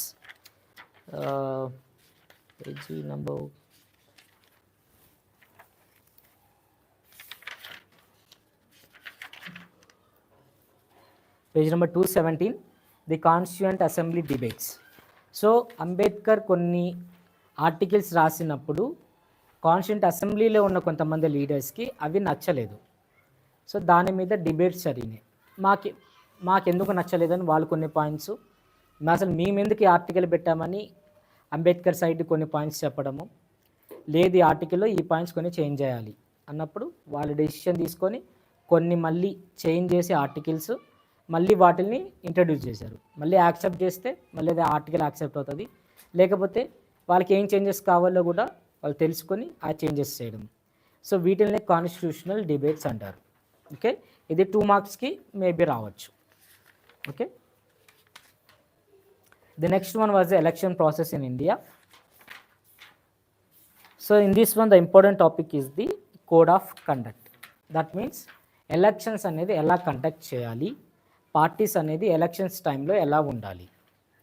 So ఇక్కడ మీకు 11 పాయింట్స్ ఉన్నవి, మీరు ఒక 8 to 9 పాయింట్స్ చూసుకోండి. ఓకే, సో ఎలక్షన్స్ టైంలో ఎలా ఉండాలి, లేదా కొన్నిసార్లు ఎలక్షన్ ప్రాసెస్ అడుగుతారు. సో ఎలక్షన్ ప్రాసెస్ ఎలా ఉంటుంది, ఫస్ట్ ఎలక్షన్ కమిషన్ ఉంది. సో ఎలక్షన్ కమిషన్ అనేది అటానమస్ బాడీ. అటానమస్ బాడీ అంటే ఎలక్షన్ కమిషన్ మీద ఎవరికి కూడా అథారిటీ ఉండదు. ఓకే, ఫర్ ఎగ్జాంపుల్ వేరే ఏది చూసుకున్నా, ఫర్ ఎగ్జాంపుల్ పీడిఎస్ సిస్టమ్ ఉంది, దాని మీదకి స్టేట్ గవర్నమెంట్కి అథారిటీ ఉంది, సెంట్రల్ గవర్నమెంట్కి కూడా అథారిటీ ఉంటుంది. కానీ ఎలక్షన్ కమిషన్కి మాత్రం ఎవరి మీద అథారిటీ ఉండదు. ప్రైమ్ మినిస్టర్కి అథారిటీ ఉండదు, ప్రెసిడెంట్కి అథారిటీ ఉండదు, ఈవెన్ సుప్రీంకోర్టుకి కూడా ఆ ఎలక్షన్ కమిషన్ మీద ఎటువంటి అథారిటీ ఉండదు. కానీ వాళ్ళు చేసేది ఒక్కటే, ఎలక్షన్ కమిషనర్ని మారుస్తారు. ఎవ్రీ 5 ఇయర్స్కి ఆర్ ఎవ్రీ 6 ఇయర్స్కి ఎలక్షన్ కమిషనర్ని మారుస్తారు అంతే. సో ఎలక్షన్ కమిషన్ ఇలా చేయాలి, ఇలా ఉండాలి, ఇలానే కండక్ట్ చేయాలి, ఇప్పుడే కండక్ట్ చేయాలని మాత్రం అటు సుప్రీంకోర్టు డిమాండ్ చేయదు, పార్లమెంటు డిమాండ్ చేయదు, గవర్నర్ కానీ ప్రెసిడెంట్ కానీ ఎవ్వరు కూడా డిమాండ్ చేయరు. అటానమస్ పవర్ అంటే అది, వాటి మీద ఎవ్వరికి కూడా అథారిటీ ఉండదు. ఓకే, సో ఎలక్షన్ కమిషన్ ఒక డేట్ అనేది అనౌన్స్ చేస్తుంది. సో ఈ రోజు నుంచి ఈ రోజు వరకు ఎలక్షన్స్ ఉంటాయి, లేదా ఈ రోజున ఎలక్షన్స్ ఉంటుంది, దానికి 3 months వరకు వాళ్ళకి టైం ఉంటుంది. సో వాళ్ళు నామినేషన్స్ చేయాలి, కలెక్టర్కి ఇవ్వాలి నామినేషన్. సో నామినేషన్స్ తర్వాత వాళ్ళు ర్యాలీస్కి వెళ్ళొచ్చు, పొలిటికల్ ర్యాలీస్ చేసుకోవచ్చు. సో ఎలక్షన్స్కి 2 days ముందు వరకు వాళ్ళకి పర్మిషన్ ఉంటుంది ఎలక్షన్ ర్యాలీస్కి క్యాంపెయినింగ్ చేసుకోవడానికి. ఆ 2 days ఈవినింగ్ 5 వరకు టైం ఉంటుంది. దాని తర్వాత నుంచి ర్యాలీస్ చేయకూడదు, ఎటువంటి క్యాంపెయినింగ్ చేయకూడదు, డబ్బులు ఇవ్వకూడదు. ఓకే, మనీ ఇచ్చి ఓటర్స్ని ఇన్ఫ్లుయెన్స్ చేయకూడదు. వాళ్ళు మీటింగ్స్లో కూడా ఏ రిలీజన్ని కూడా తీసుకొని రావద్దు. ఏ రిలీజన్ నేమ్ కానీ ఏ గాడ్ నేమ్ కానీ తీసుకొచ్చి ఈ గాడ్ లేదా ప్రమాణాలు చేస్తారు కదా, ఆ ప్రమాణాలు చేయడం కానీ ఏం చేయకూడదు. ఒక మేనిఫెస్టో ఒక్కటే చెప్పాలి. వాళ్ళ ఆపోజిట్ టీమ్స్ని వాళ్ళు తిట్టచ్చు, వాళ్ళని ఏమన్నా విమర్శించవచ్చు. అంతేగాని దేవుడి నేమ్ తీసుకురావడం కానీ, ప్రమాణాలు చేయడం కానీ, లేదంటే మొక్కుబళ్ళు పెట్టుకోవడం కానీ మాత్రం చేయకూడదు. వాళ్ళు చేస్తే మాత్రం అది కోడ్ ఆఫ్ కండక్ట్కి అగెన్స్ట్గా వెళ్ళినట్టు, వాళ్ళ మీద నెసరీ యాక్షన్స్ తీసుకుంటారు. ఓకే, అలానే ఎవరైతే ఎలక్షన్స్లో పార్టిసిపేట్ చేస్తున్నారో వాళ్ళ మీద ఎటువంటి కేసెస్ కూడా ఉండకూడదు. ఓకే, అండ్ వాళ్ళు నామినేషన్స్ వేసే టైంలో వాళ్ళు ఆ నామినేషన్స్ పేపర్స్ వాళ్ళ పార్టీస్ బీ ఫామ్స్ ఇస్తారు. అంటే బీ ఫామ్స్ అంటే అదొక అప్లికేషన్ టైప్. మా పార్టీ ఇది, మా పార్టీ నుంచి ఈ పర్సన్ని ఈ కాన్స్టిట్యుయెన్సీ నుంచి మేము పెడుతున్నాము అని చెప్పేసి ఆ బీ ఫామ్ ఇస్తారు. సో ఆ బీ ఫామ్తో పాటు ఒక అఫిడవిట్ ఉంటుంది. అంటే ఈ నా పేరు సో అండ్ సో, వాళ్ళ ఆధార్ కార్డు లేదా వాళ్ళ ఓట్ కార్డు, దాంతోపాటు వాళ్ళకి ఎంత ప్రాపర్టీ ఉంది, ఆ ప్రాపర్టీ అంతా కూడా వాళ్ళు ఆ అఫిడవిట్కి జాయిన్ చేసి కలెక్టర్కి ఇవ్వాలి. కలెక్టర్ యాక్సెప్ట్ చేసిన తర్వాత ఆ పర్సన్ ఆ ఏరియా నుంచి కాంటెస్ట్ అవుతున్నట్టు వాళ్ళొక కన్ఫర్మేషన్ ఇస్తారు. సో ఇట్లా ఎలక్షన్ ప్రాసెస్ అనేది ఉంటుంది, ఒక కోడ్ ఆఫ్ కండక్ట్ ఉంటుంది. ఓకే,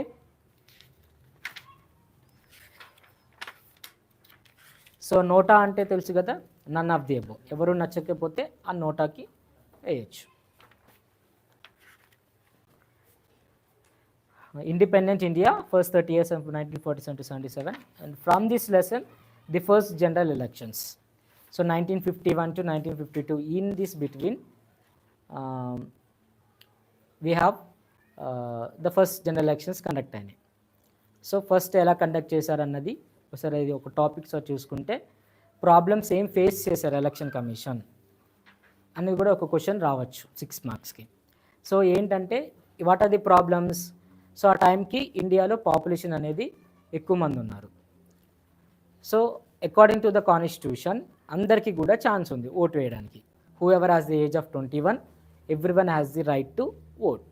వాళ్ళ క్యాస్ట్కి సంబంధం ఉండదు, వాళ్ళ రిలీజన్కి సంబంధం ఉండదు, వాళ్ళు మెన్నా ఉమెనా లేదా అదర్ జెండరా, దానికి ఏ సంబంధం ఉండదు. అందరికీ కూడా ఓట్ చేసే ఆపర్చునిటీ ఉంది. సో దానివల్ల పాపులేషన్ ఎక్కువ ఉంది. సో చాలామంది ఇల్లిటరేట్ పీపుల్ కూడా. సో ఇల్లిటరేట్ పీపుల్ చదవగలుగుతారు అన్న పర్సన్ నేమ్ చదవలేరు. సో దానికి ఏం చేశారంటే పర్సన్ నేమ్ ఇచ్చారు, పర్సన్కి ఒక సింబల్ ఇచ్చారు. సో అట్లా ఒక్కొక్క పార్టీకి ఒక్కొక్క సింబల్ అనేది ఇచ్చారు. సో ఒకవేళ నేమ్ చదవకపోయినా కానీ ఆ పార్టీ సింబల్ చూసి ఆ సింబల్కి ఓట్ వేయచ్చు. సో ఒక్కొక్క పర్సన్కి ఒక్కొక్క బ్యాలెట్ బాక్స్, ఆ బ్యాలెట్ బాక్స్ మీద పర్సన్ నేము అట్లనే ఆ సింబల్. ఇట్లా ప్రతి ఒక్క పోలింగ్ స్టేషన్లో ఒక్కొక్క పర్సన్కి ఒక్కొక్క బాక్స్. సో ఎవరైతే ఏ పర్సన్కి నచ్చిందో వాళ్ళు ఓట్ వేసి ఆ బ్యాలెట్ బాక్స్లో వేస్తారు. Okay, so in this way the first general elections were conducted. Okay, so first general elections ఎలా అంటే ఒక ఫెస్టివల్ లాగా చేసుకున్నారు ఆ టైంలో. ఎవరైతే ఆఫీసర్స్ ఉన్నారో వాళ్ళకి ఇంకా ఆ టైంలో ఆ ఏరియాలో ఎక్కడైతే ఏరియాస్ ఉన్నాయో అక్కడ like they treated them as a gods. ఇంకా వాళ్ళ దేవుళ్ళ లెక్కనే చూసుకున్నారు. ఎందుకంటే కొన్ని ఏరియాస్లో చాలా tribal people, scheduled caste people ఉన్నారు. వాళ్ళకి ఎక్కువ డిస్క్రిమినేషన్ జరిగింది. సో వాళ్ళకి ఎక్కువ వాల్యూ లేదు. కానీ సడన్గా ఇండిపెండెన్స్ తర్వాత కాన్స్టిట్యూషన్ ద్వారా వాళ్ళకంటే ఒక వాల్యూ వచ్చింది. మాకు కూడా ఓటేసి ఒక హక్కు వచ్చిందని ఒక ఆనందంలో ఇక ఎవరైతే ఎలక్షన్స్ కండక్ట్ చేయడానికి వారి ఏరియాలోకి వచ్చారో వాళ్ళకి ఇక సన్మానాలు చేయడము, వాళ్ళకి ఇక దేవుళ్ళలాగా ట్రీట్ చేసుకున్నారు వాళ్ళని. ఇంకా ఎవరైతే ఫస్ట్ టైం ఓట్ చేయడానికి వెళ్ళారో ఓటింగ్కి, లైక్ పెళ్ళికి వెళ్తారు కదా, పెళ్ళి అయిపోయిన రిసెప్షన్ నుంచి బ్యాండ్ బాజాతో వెళ్తారు కదా, ఆ రేంజ్లో కొంతమంది వెళ్ళడం, ఆ డప్పులు పెట్టుకొని, కొంతమంది ఓటేసే ముందు బలి అర్పిస్తారు కదా, సేమ్ అట్లా చేయడము గుళ్ళల్లో. సో ఇట్లా ఒక సెలబ్రేషన్స్ లాగా కండక్ట్ చేసుకున్నారు first general elections. Okay,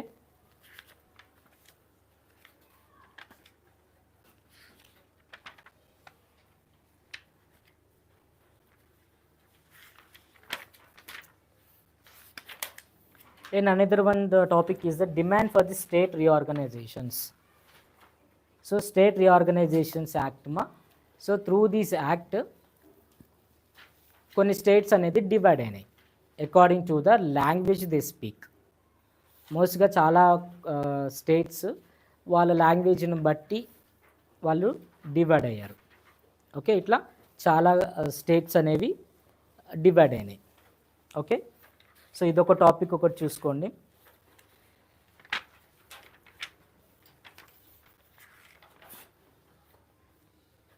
These are the top important topics from this lesson. And from the 18th lesson, 1977 elections and the end of emergency. So emergency అయిపోయిన తర్వాత ఏం జరిగింది? సో కంప్లీట్గా కాంగ్రెస్ పార్టీ డిఫీట్ అయిపోయింది, వేరే parties అనేది elect అయినాయి. వాళ్ళందరూ కూడా కోఆలిషన్ గవర్నమెంట్ అనేది స్టార్ట్ అయింది. కోఆలిషన్ గవర్నమెంట్ అంటే ఒక ఫ్యూ డిఫరెంట్ పార్టీస్ వాళ్ళు కలిసి వాళ్ళొక గవర్నమెంట్ ఫామ్ చేయడం. కానీ కొన్ని డేస్ తర్వాత ఆ కోఆలిషన్ పార్టీ కూడా కొలాప్స్ అయింది. ఎందుకంటే ఇప్పుడు 3 డిఫరెంట్ పార్టీస్, ఒక్కొక్క పార్టీకి ఒక్కొక్క పొలిటికల్ ఐడియాలజీ. మినిస్టర్ ఒక పార్టీ నుంచి సంబంధించిన పర్సన్, ఒక మినిస్టర్ ఒక పార్టీకి సంబంధించి, ఇంకో మినిస్టర్ ఇంకో పార్టీకి సంబంధించిన పర్సన్ అవడం వల్ల వాళ్ళలో వాళ్ళకే చాలా డిఫరెన్సెస్ రావడం వల్ల అందరూ కూడా విడిపోయి ఆ కోఆలిషన్ గవర్నమెంట్ అనేది కొలాప్స్ అయింది. మళ్ళీ ఎలక్షన్స్ కండక్ట్ చేశారు. ఈసారి మళ్ళీ కాంగ్రెస్ వచ్చింది with the help of the Rajiv Gandhi. Okay,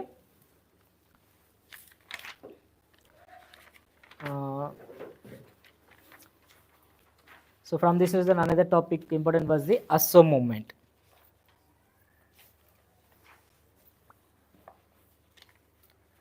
so ఈ అస్సాం మూమెంట్కి వెస్ట్ బెంగాల్ నుంచి చాలా పర్సన్స్ అస్సాంకి వెళ్ళి అక్కడ వాళ్ళ డామినెన్స్ ఎక్కువైపోయింది అస్సాంలో. సో వాళ్ళ whatever that companies are there, whatever the agriculture is there, అక్కడున్న కాలేజెస్ అనే స్టూడెంట్స్ అయినా కానీ ఈ బెంగాల్ పీపుల్ ఎక్కువ అవ్వడం వల్ల అక్కడ అస్సాం పీపుల్కి వాళ్ళు చాలా తక్కువ అయిపోయారు. ఈ డామినెన్స్ అనేది ఎక్కువైపోయింది. ఎక్కడ చూసినా బెంగాల్ పీపులే, అక్కడ రిచ్ పీపుల్ కూడా బెంగాల్ పీపుల్ ఉండడం, కాలేజెస్లో కానీ స్కూల్స్లో కానీ లెక్చరర్స్ బెంగాల్ వాళ్ళే, ఎక్కువ స్టూడెంట్స్ బెంగాల్కి సంబంధించిన వాళ్ళే. వాళ్ళ డామినెన్స్ ఎక్కువైపోవడం వల్ల అస్సాం వాళ్ళకి వాళ్ళ కల్చర్ పోతుందేమో అనే భయంతో అస్సాం మూమెంట్ స్టార్ట్ అయింది. సో ఈ అస్సాం మూమెంట్లో ఏంటంటే ఆ బెంగాల్ వాళ్ళందరినీ కూడా వెనక్కి పంపించేయాలి అని చెప్పేసి ఈ మూమెంట్ అనేది స్టార్ట్ అయింది. కొన్ని organisations, all Assam students union అనేది స్టార్ట్ అయ్యి ఎన్నో స్ట్రైక్స్, వైలెన్స్ వేలో వెళ్ళారు. సో ఎట్ లాస్ట్ వచ్చేసరికి కొద్దిగా రెస్ట్రిక్ట్ చేశారు, బెంగాల్ పీపుల్ ఎక్కువ రాకూడదు అని చెప్పేసి కొద్దిగా రెస్ట్రిక్షన్స్ అయితే ఉన్నాయి. సో స్టిల్ కొద్దిగా మూమెంట్ అయితే వెళ్తూ ఉంది బెంగాల్ పీపుల్ ఎక్కువ అవ్వడం వల్ల. ఓకే,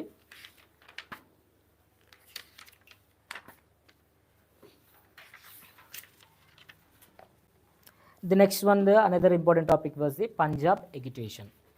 సో పంజాబ్ పీపుల్ వాళ్ళు ఎప్పటి నుంచి అడుగుతున్నారు ఏంటంటే వాళ్ళకంటూ ఒక సపరేట్ కంట్రీయే కావాలని చెప్పేసి. దానికి సపోర్టెడ్గా ఒక one person, his name was Jarnail Singh Bhindranwale. The person name Jarnail Singh Bhindranwale. దీనికి సపోర్ట్ చేశాడు, ఒక సపరేట్ కంట్రీయే ఉండాలి పంజాబ్కి అని చెప్పేసి. సో ఈ పర్సన్ ఎక్కువ వైలెన్స్ వేలోనే వెళ్ళడం, నాన్ వైలెన్స్ వే కాకుండా వైలెన్స్ వేలోనే వెళ్ళేవాడు. సో ఈ పర్సన్ ఎక్కడ దాక్కున్నాడంటే గోల్డెన్ టెంపుల్లో హైడ్ అయ్యాడు. సో గోల్డెన్ టెంపుల్కి ఒక రూల్ ఉంది ఏంటంటే వెపన్స్తో ఎవరు లోపలికి వెళ్ళకూడదు, లోపల ఒక సింగిల్ డ్రాప్ ఆఫ్ బ్లడ్ కూడా పడకూడదు. పోలీస్కి అసలు ఎంట్రీయే లేదు. సో అప్పుడున్న ఇందిరాగాంధీ ఎలాగైనా ఆ పర్సన్ని అరెస్ట్ చేయాలని చెప్పేసి డిసైడ్ అయింది. ఓకే, సో అప్పుడే స్టార్ట్ అయింది operation blue star. So try చేశారు, ఆ గోల్డెన్ టెంపుల్ వరకు వెళ్ళి ఒక 8 to 9 days ట్రై చేశారు. కానీ అక్కడున్న వాళ్ళు ఎవ్వరు కూడా ఆ పోలీస్కి కానీ ఆ మిలిటరీ పర్సన్స్ కానీ ఎంట్రీ ఇవ్వలేదు.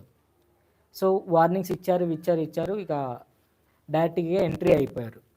గోల్డెన్ టెంపుల్కి వెళ్ళి అక్కడ ఫైరింగ్స్ జరిగాయి, చాలామంది సపోర్టర్స్ చనిపోయారు, ఆ పర్సన్ని కూడా చంపేశారు. సో అక్కడ ఏమైందంటే పంజాబ్ వాళ్ళ ఫీలింగ్స్ అనేది హర్ట్ అయింది, వాళ్ళ రిలీజియన్స్ ఫీలింగ్స్ హర్ట్ అయినాయి. సో అది వాళ్ళు ఎక్కువ ఇందిరాగాంధీ మీద గ్రడ్జ్ పెంచుకొని సో ఇద్దరు సిక్ పీపుల్ అనేది ఇందిరాగాంధీని అసాసినేట్ చేశారు. ఓకే, సో దాని తర్వాత రాజీవ్ గాంధీ వచ్చాడు, తన సన్ వచ్చి తను కూడా ఎంతో some development he did. So Rajiv Gandhi he concentrated more upon the technology. Indira Gandhi agriculture మీద ఎక్కువ కాన్సన్ట్రేట్ చేసింది, తర్వాత తన పార్టీస్ మీద ఎక్కువ కాన్సన్ట్రేట్ చేసింది. కానీ when it comes to the Rajiv Gandhi concentrated more upon the communication. అసలు టెలిఫోన్ రిఫార్మేషన్ జరిగిందే రాజీవ్ గాంధీ ఎరాలో. Okay,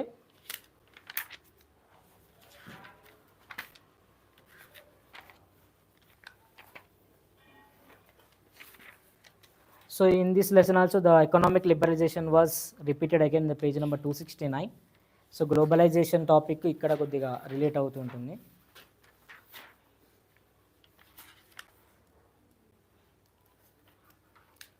So these are the important topics from this lesson. And from the 19th lesson, UNO, United Nations Organizations, and the 6 organs in it. Okay, so these are the important topics from this lesson. So UNOలో total 6 organs ఉన్నాయి. UNESCO, UNICEF, FAO, ILO, trusteeship council and the WHO.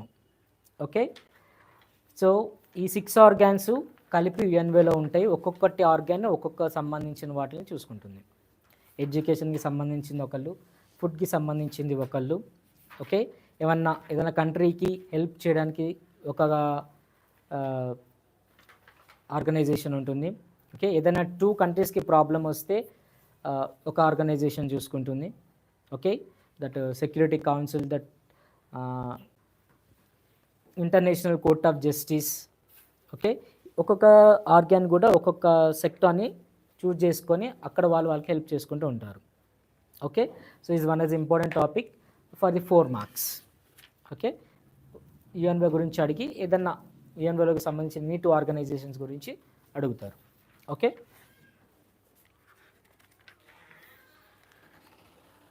and the next topic is the Cold War. So ఈ cold war is a war, it is not a physical war. ఒక ఫిజికల్గా జరిగిన war అయితే కాదు, అదొక internal war అని చెప్పొచ్చు, లేదా 2 పొలిటికల్ ఐడియాస్ మధ్య జరిగిన ఒక వార్ అని కూడా మనం చెప్పుకోవచ్చు. Okay, so after the world war 2 countries అనేది పవర్ఫుల్ కంట్రీస్ ఉన్నాయి, USA అండ్ ద USSR. ఇవి 2 కూడా వెరీ పవర్ఫుల్ కంట్రీస్ మన ఆ టైంలో. సో USSR ఏమో కమ్యూనిస్ట్ టైప్ ఆఫ్ ఉన్నది, ఇటు ఫాలో అయ్యే పొలిటికల్ పాలసీ వచ్చేసరికి సోషలిస్ట్. అంటే వాళ్ళ కంట్రీస్లో ఉన్న ప్రతిదీ కూడా గవర్నమెంట్ కంట్రోల్లోనే ఉంటుంది. అగ్రికల్చర్ అయినా, ఇండస్ట్రీస్ అయినా, సర్వీస్ సెక్టర్ అయినా, ఏదైనా కానీ అది గవర్నమెంట్ కంట్రోల్లోనే ఉంటుంది. సో గవర్నమెంట్ అనేది మొత్తం కంట్రోల్ చేస్తుంది. సో ఎలా అంటే ఫర్ ఎగ్జాంపుల్ ఏదైనా ఒక బ్రెడ్ కంపెనీ ఉంది, ఆ బ్రెడ్ కంపెనీ రోజుకి ఎన్ని బ్రెడ్స్ ప్రొడ్యూస్ చేయాలి, ఎన్ని బ్రెడ్స్ అమ్మాలి, ఎన్ని బ్రెడ్స్ ఒక స్టాక్ కింద పెట్టుకోవాలి, ఇవన్నీ కూడా గవర్నమెంటే చెప్తుంది. ఈ రోజున 150 ప్యాకెట్స్ మాత్రమే ప్రొడ్యూస్ చేయాలి. సో 150, దాంట్లో 75 బయట మార్కెట్ పంపించాలి, మిగతా 75 స్టోరేజ్ చేసుకోవాలి. ఇట్లా తర్వాత వచ్చిన ప్రాఫిట్స్ కూడా గవర్నమెంట్లోనే ఉంటుంది. సో గవర్నమెంట్ ఏం చేస్తుంది, ఆ ప్రాఫిట్స్ని డిస్ట్రిబ్యూట్ చేస్తుంది అందరికీ. సో అది socialist type of thing. When it comes to the USSA, it follow the capitalist. Capitalist అంటే ఏంటి, ఇన్వెస్టర్స్కి ఫ్రీడమ్ ఇవ్వడం. సో ప్రైవేట్ కంపెనీస్ ఎవరైతే ఉన్నారో వాళ్ళందరూ కూడా వాళ్ళకి ఈ USA గవర్నమెంట్ అనేది ఫ్రీడమ్ ఇచ్చింది. సో వాళ్ళు ఏం చేయాలి, ట్యాక్స్ పే చేయాలి అంతే. ప్రాఫిట్స్లో కొద్ది షేర్ ఇవ్వడం, మిగతాది ట్యాక్స్ పే చేయడం. ఇంకా వాళ్ళు ఎంత ప్రొడక్ట్స్ అయినా వాళ్ళు ప్రొడ్యూస్ చేసుకోవచ్చు. ఒక డే ఫర్ ఎగ్జాంపుల్ ఇక్కడ కూడా బ్రెడ్ కంపెనీ ఎగ్జాంపుల్ తీసుకుందాం. ఇక్కడ యూఎస్ఎస్ఆర్లో చూసుకుంటే వాళ్ళు 150 చెప్తారు, కానీ ఇక్కడ యూఎస్ఎస్ఏ ఫుల్ ఫ్రీడమ్ ఇచ్చింది. వాళ్ళు ఎన్నన్నా ప్రొడ్యూస్ చేసుకోవచ్చు, ఎంత రా మెటీరియల్ అన్నా తెచ్చుకోవచ్చు, ఎంతన్నా అమ్ముకోవచ్చు, ఎంతన్నా ఒక స్టోర్ చేసుకోవచ్చు. కానీ వీళ్ళకి ప్రాఫిట్లో ఇంతని ఇవ్వాలి, తర్వాత ఒక ట్యాక్స్ అనేది పే చేయాలి. ఇక్కడ యూఎస్ఎస్ఆర్లో వస్తేనేమో వాళ్ళు ఏంటి, ప్రతిదీ కూడా వాళ్ళే డిక్టేట్ చేస్తారు. కానీ యూఎస్ఎస్ఆర్లో ఉన్న డెమోక్రటిక్ క్యాపిటలిస్ట్లో అది ఉండదు, కొద్దిగా లిబరల్ ఉంటుంది, కొద్దిగా ఫ్రీడమ్ ఉంటుంది. కానీ రూల్స్ అండ్ రెగ్యులేషన్స్ మాత్రం ఫాలో చేయాలి. అది వర్కర్స్ గురించి అయినా, ప్రొడక్షన్ గురించి అయినా, క్వాలిటీ గురించి అయినా కానీ రూల్స్ అండ్ రెగ్యులేషన్స్ ఫాలో అవ్వాలి. కానీ ఎంత ప్రొడ్యూస్ చేయాలి, ఎంత ప్రాఫిట్ తీసుకోవాలి, ఇవన్నీ కూడా డిక్టేట్ మాత్రం చేయరు. ఓకే, సో వరల్డ్ వార్ అయిపోయిన తర్వాత ఏవైతే కంట్రీస్ ఇండిపెండెన్స్ వచ్చాయో వాటిని మనం థర్డ్ వరల్డ్ కంట్రీస్ అంటాం. ఓకే, మన ఇండియా కూడా third world country. Okay, so world war అయిపోయిన తర్వాత ఏదైతే కంట్రీస్ ఇండిపెండెన్స్ వచ్చాయో వీళ్ళు ఏం చేశారు, ఆ స్మాల్ కంట్రీస్ని లేదా స్మాల్ నేషన్స్ని వాళ్ళ పొలిటికల్ ఐడియాస్ని ఫాలో అవుతారా లేదా అని వాళ్ళ వైపు తీసుకోవడం, వాళ్ళ క్యాంప్ వైపు వాళ్ళని నడిపించుకోవడం. సో యుఎస్ఎస్ఆర్ కొన్ని కంట్రీస్ని అట్లా వాళ్ళ పొలిటికల్ ఐడియాలజీస్ ఫాలో చేయించింది, యుఎస్ఏ కొన్ని ట్రై చేసింది. కానీ మన కంట్రీ మాత్రం అటు యుఎస్ఏ వైపు వెళ్లకుండా ఆర్ యుఎస్ఎస్ఆర్ వెళ్ళకుండా కానీ న్యూట్రల్గా ఉంది. అటు యుఎస్ఏకి హెల్ప్ చేసింది, ఇటు యుఎస్ఎస్ఆర్కి కూడా హెల్ప్ చేసింది. ఓకే, సో ఇది కోల్డ్ వార్. మళ్ళీ కోల్డ్ వార్ 1992లో అయిపోయింది. సో ది కోల్డ్ వార్ వల్ల కొన్ని కంట్రీస్లో ఇంటర్నల్స్ వార్స్ అనేవి స్టార్ట్ అయినాయి. కంట్రీస్లో వాళ్ళకే వార్స్. ఫర్ ఎగ్జాంపుల్ ఆఫ్రికా ఉంది, దాంట్లో ఒక కంట్రీ ఉంది, అది ఒకవేళ యుఎస్ఎస్ఆర్ని ఫాలో అవుతే ఆ కంట్రీలో ఉన్న కొన్ని పొలిటికల్ పార్టీస్కి they want to follow the USA. So వాళ్ళు ఏం చేశారు, వెంటనే ఆ గవర్నమెంట్ని డ్రాప్ చేయాలి, ఆ గవర్నమెంట్ని వెంటనే దించేయాలనుకుంటారు. సో అట్లా ఈ కోల్డ్ వార్ వల్ల ఇంటర్నల్ వార్స్ అనేది ఎక్కువైంది. సో ఈ కోల్డ్ వార్ వల్ల యుఎస్ఏ వాళ్ళ మిలిటరీని కొన్ని కంట్రీస్లోకి వెళ్ళి వాళ్ళ క్యాంప్స్ పెట్టడం, అక్కడ ఎవరైతే ఎగెనిస్ట్గా ఉన్నారో ఆ స్టేట్స్లో ఆ కంట్రీస్లో వాళ్ళ మిలిటరీ క్యాంప్స్ పెట్టడం, వాళ్ళ మిలిటరీ బేసెస్ పెట్టడము. దీనివల్ల ఆ ఇంటర్నల్గా చాలా టెన్షన్ కూడా ఎరేజ్ అయినాయి కోల్డ్ వార్ వల్ల. So it was ended in 1992. Okay,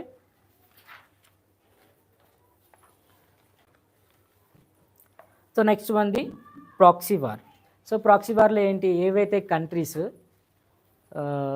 independence కోసం వర్క్ చేస్తున్నాయో, స్ట్రైవ్ చేస్తున్నాయో ఆ కంట్రీస్ని వాళ్ళ ఇన్ఫ్లుయెన్స్లోకి తెచ్చుకొని వాళ్ళు ఈ ఫ్రీడమ్ తెప్పించాలి అని చూడడమే ఈ ప్రాక్సీ వార్.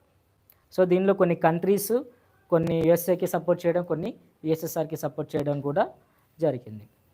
ఓకే,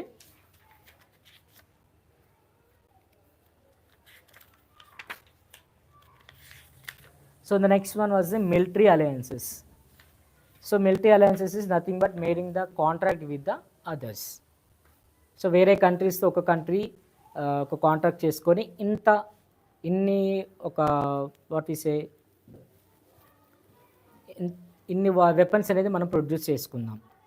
ఒక కంట్రీకి కొన్ని రా మెటీరియల్స్ దొరకపోవచ్చు, కొన్ని కంట్రీస్కి కొన్ని రా మెటీరియల్స్ దొరకపోవచ్చు.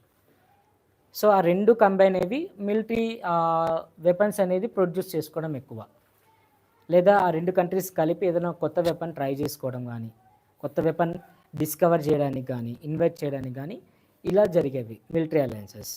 ఓకే, సో దీంట్లో main NATO, the SEATO and CENTO, these three are important.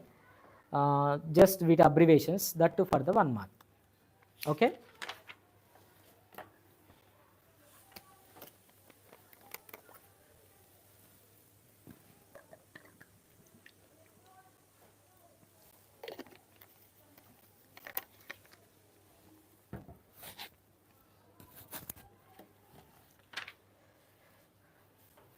So the next one was the west Asian conflicts మా. సో ప్రజెంట్ జరుగుతుంది కదా ఇస్రాయల్ అండ్ పాలెస్తీన్ వార్, ఇక్కడి నుంచే స్టార్ట్ అయింది. So first that Israel country, this Palestine, మీరు ఇక్కడ మ్యాప్లో చూడండి 280, మ్యాప్ 2 ఇక్కడ చూసుకుంటే ది గ్రీన్ కలర్ మొత్తం కూడా పాలెస్తీన్ ల్యాండ్, ఏదైతే వైట్ కలర్ ఉందో అదంతా జూ పీపుల్. ఇజ్రాయెల్లో ఉండేది అందరూ కూడా జూ పీపులే. ఓకే, సో ఈ జూ పీపుల్ ఎలా అంటే వాళ్ళు కొన్ని రోజులు ఆ ఏరియాలో ఉంటారు, కొన్ని రోజులు వేరే ఏరియాస్లోకి వెళ్ళిపోతారు, మళ్ళీ రిటర్న్ అవుతారు, మళ్ళీ డిస్ట్రిబ్యూట్ అయిపోతారు. అట్లా వాళ్ళకి స్టార్టింగ్ నుంచి కూడా ఉంది. సో వాళ్ళ రిలీజియస్ బిలీఫ్స్లో రిలీజియస్ వేలో చూసుకుంటే వాళ్ళకి అలా జరుగుతూ ఉంటుంది. కొన్ని డేస్ వాళ్ళ ఏరియాలో ఉండడము, కొన్ని ప్రాబ్లమ్స్ రావడం వల్ల మళ్ళీ ఆ ఏరియా వదిలేసి వేరే ఏరియాస్లోకి వెళ్ళిపోవడం, మళ్ళీ వెనక్కి రావడం, మళ్ళీ వెళ్ళిపోవడం, ఇట్లా ఒక సర్కిల్ లాగా ఉంటుంది వాళ్ళ లైఫ్ అంతా. సో ఈ మోడర్నైజేషన్ రావడం వల్ల 19th సెంచరీ 20th సెంచరీ టైంకి వాళ్ళు వేరే కంట్రీస్లో ఉన్నారు. వరల్డ్ వార్ టైంకి రిటర్న్ అయిపోదాం అనుకున్నారు తిరిగి వాళ్ళ ల్యాండ్కి. కానీ తిరిగి వచ్చేసరికి ఆ ల్యాండ్లో పాలస్తీన్ పీపుల్ ఉన్నారు. ఓకే, సో అప్పటికి కంప్లీట్గా పాలస్తీన్ పీపుల్ అందరూ కూడా ఆ కంట్రీలో పాలస్తీన్ ల్యాండ్ ఏరియాలో మొత్తం కూడా ఉన్నారు. కానీ సడన్గా ఇజ్రాయెల్ వాళ్ళు వచ్చి ఇది మా కంట్రీ అని చెప్పేసి వార్ స్టార్ట్ అయింది. సో అట్లా చిన్న చిన్నగా వార్ చేసుకుంటూ ఆల్మోస్ట్ పాలస్తీన్ మొత్తాన్ని కూడా ఆక్యుపై చేసుకొని ఇజ్రాయెల్ కంట్రీ కింద చేసుకున్నారు. ఇప్పుడు రిమైనింగ్ ఉన్న పాలస్తీన్ ఏరియాస్ ఏవైతే ఉన్నాయో వాటిని కూడా ఆక్యుపై చేసుకోవడానికి ప్రజెంట్గా చూస్తుంది. Okay,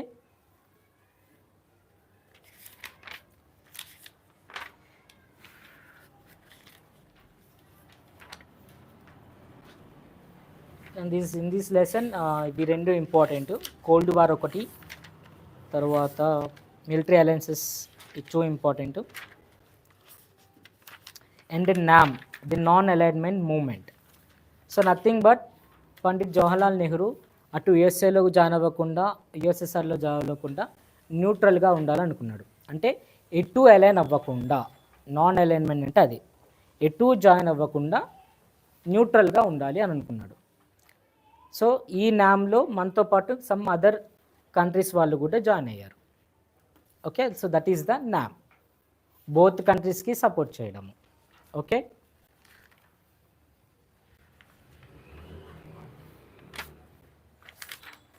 and India's relationship with the China, ఇదొక లెసన్ చూసుకోండి. సో ప్రజెంట్ అంత మంచిగా లేవు అంత relationship, but the before we used to have a good relationship with the China. Okay,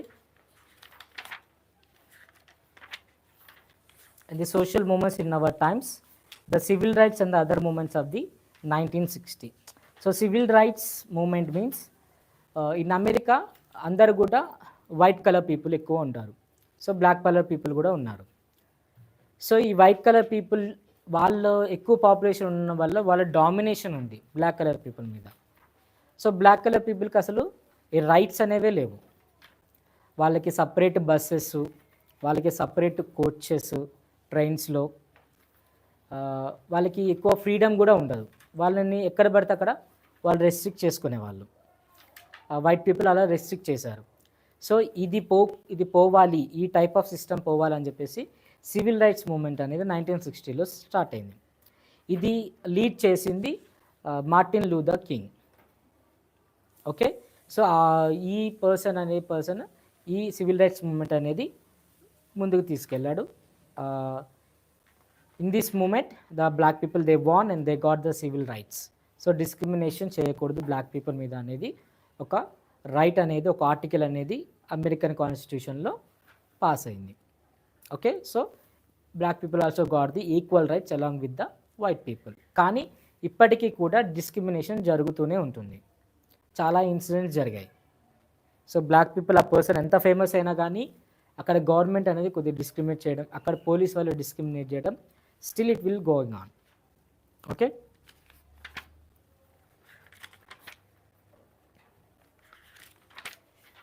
and another important topic was the green peas movement in the Europe. So ఇది 1971లో start అయింది. ఇది ఎందుకు start అయిందంటే ఇన్ 1971 అలాస్కా రీజియన్లో ఒక nuclear test చేయాలని American government అనేది ఒక డెసిషన్ తీసుకుంది. సో ఈ న్యూక్లియర్ టెస్ట్ ద్వారా ఈ అక్వాటిక్ యానిమల్స్కి ఎక్కువ డ్యామేజ్ జరుగుతుంది, ఎన్వైరన్మెంట్ ఎక్కువ డ్యామేజ్ అవుతుందని చెప్పేసి కొంతమంది పీపుల్ ఒక మూమెంట్ స్టార్ట్ చేశారు, అదే గ్రీన్ పీస్ మూమెంట్. సో ఈ మూమెంట్ ద్వారా ఏంటంటే న్యూక్లియర్ టెస్ట్ అనేది చేయకూడదు, వాళ్ళు చేసినా కానీ ఎన్వైరన్మెంట్కి డ్యామేజ్ జరగకుండా ఆ న్యూక్లియర్ టెస్ట్ అనేది చేయాలని చెప్పేసి గ్రీన్ పీస్ మూవ్మెంట్ అనేది స్టార్ట్ అయింది.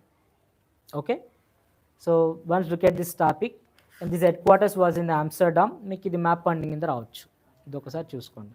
Amsterdam or the Holland world మ్యాప్కి రావచ్చు. ఓకే, ఇది ఎక్కడ ఉంటుందంటే బ్రిటన్కి కింద ఉంటుంది. మీరు అక్కడ చెక్ చేసుకుంటే ఆమ్స్టర్డామ్ బ్రిటన్ కింద మీరు చెక్ చేసుకోవచ్చు. ఓకే,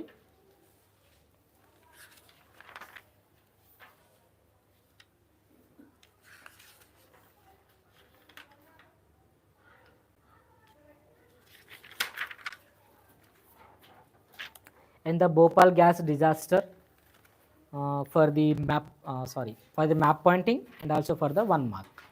Okay, so Bhopal తెలుసు కదా, మధ్యప్రదేశ్. ఓకే,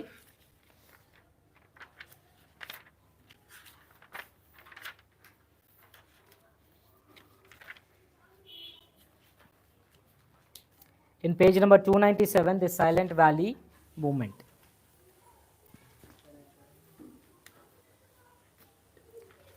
సో ఇది కూడా ఒకసారి చెక్ చేసుకోండి, the years for the 1 mark or else for the 2 marks silent valley movement అంటే ఏంటి. ఓకే,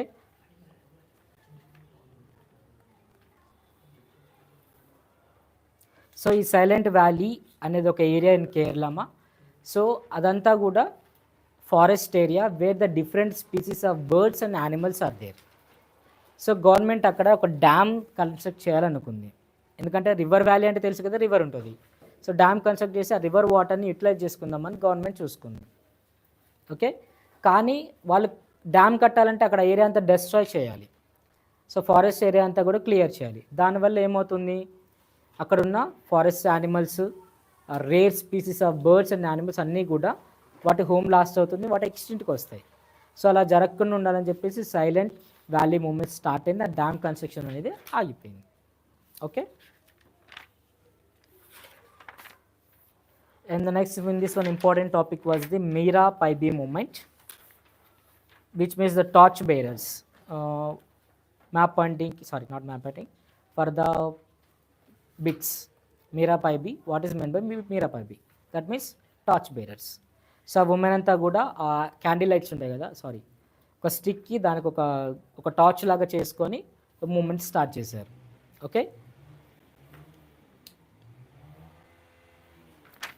సో ఎక్కువ ఆల్కహాల్ ఎక్కువ అవడం వల్ల వాళ్ళ కంట్రీస్ వాళ్ళ స్టేట్లో ఈ మెన్ అనేది వాళ్ళ హెల్త్ పాడైపోవడం, వర్క్ మీద ఎక్కువ కాన్సన్ట్రేషన్ చేయకుండా ఉండడం వల్ల సో వాళ్ళ ఎకానమీ అంతా డిస్టర్బ్ అయిపోయింది, వాళ్ళ హెల్త్ డిస్టర్బ్ అయిపోవడం వల్ల సో ఎలాగైనా ఆల్కహాల్ని బ్యాన్ చేయాలని చెప్పేసి ఈ మీరా పైబీ మూవ్మెంట్ అనేది స్టార్ట్ అయింది.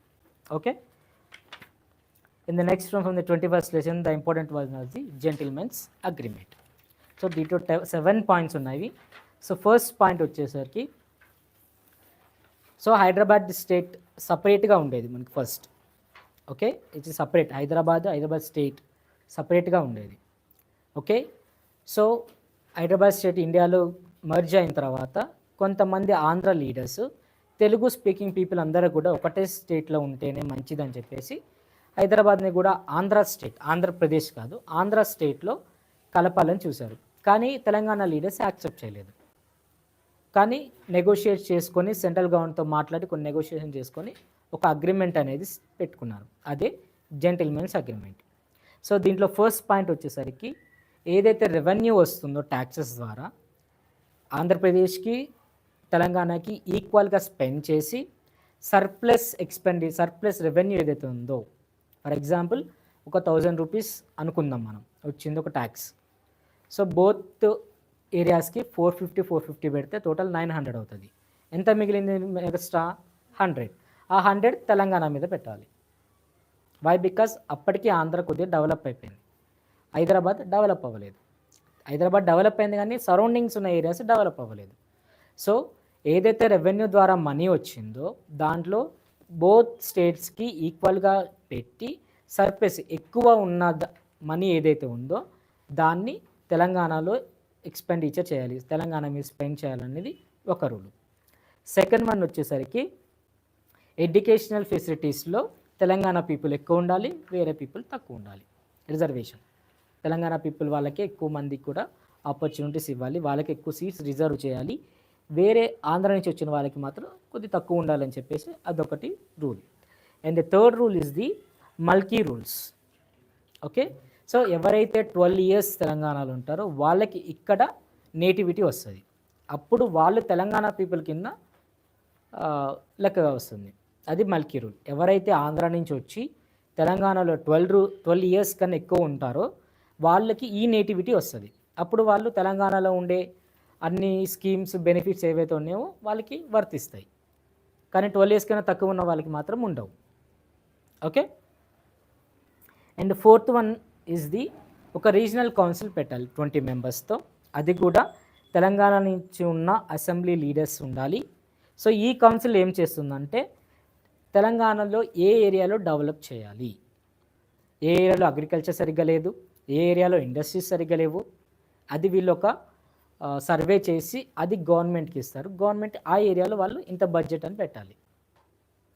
సో అట్లా ఈ రీజనల్ కౌన్సిల్ అనేది వర్క్ చేస్తుంది. ఈ రీజనల్ కౌన్సిల్లో legislative assembly, that means MLAs 20 members, అది కూడా తెలంగాణ వాళ్ళే ఉండాలి. వీళ్ళు ఈ ఏరియాలో సజెస్ట్ చేస్తారు, ఈ ఏరియాలో ఈ ప్రాబ్లమ్స్ ఉన్నాయి, ఇక్కడ ఇలా చేయాలి, సో ఈ ఏరియాలో అగ్రికల్చర్ ఇలా ఉంది, సో ఇంత స్పెండ్ చేయాలని చెప్పేసి వాళ్ళు ఒక సజెషన్స్ అనేది గవర్నమెంట్కి ఇస్తారు. అది regional council. Okay, and the next one was the sale of agriculture land will be in the hands of the regional council.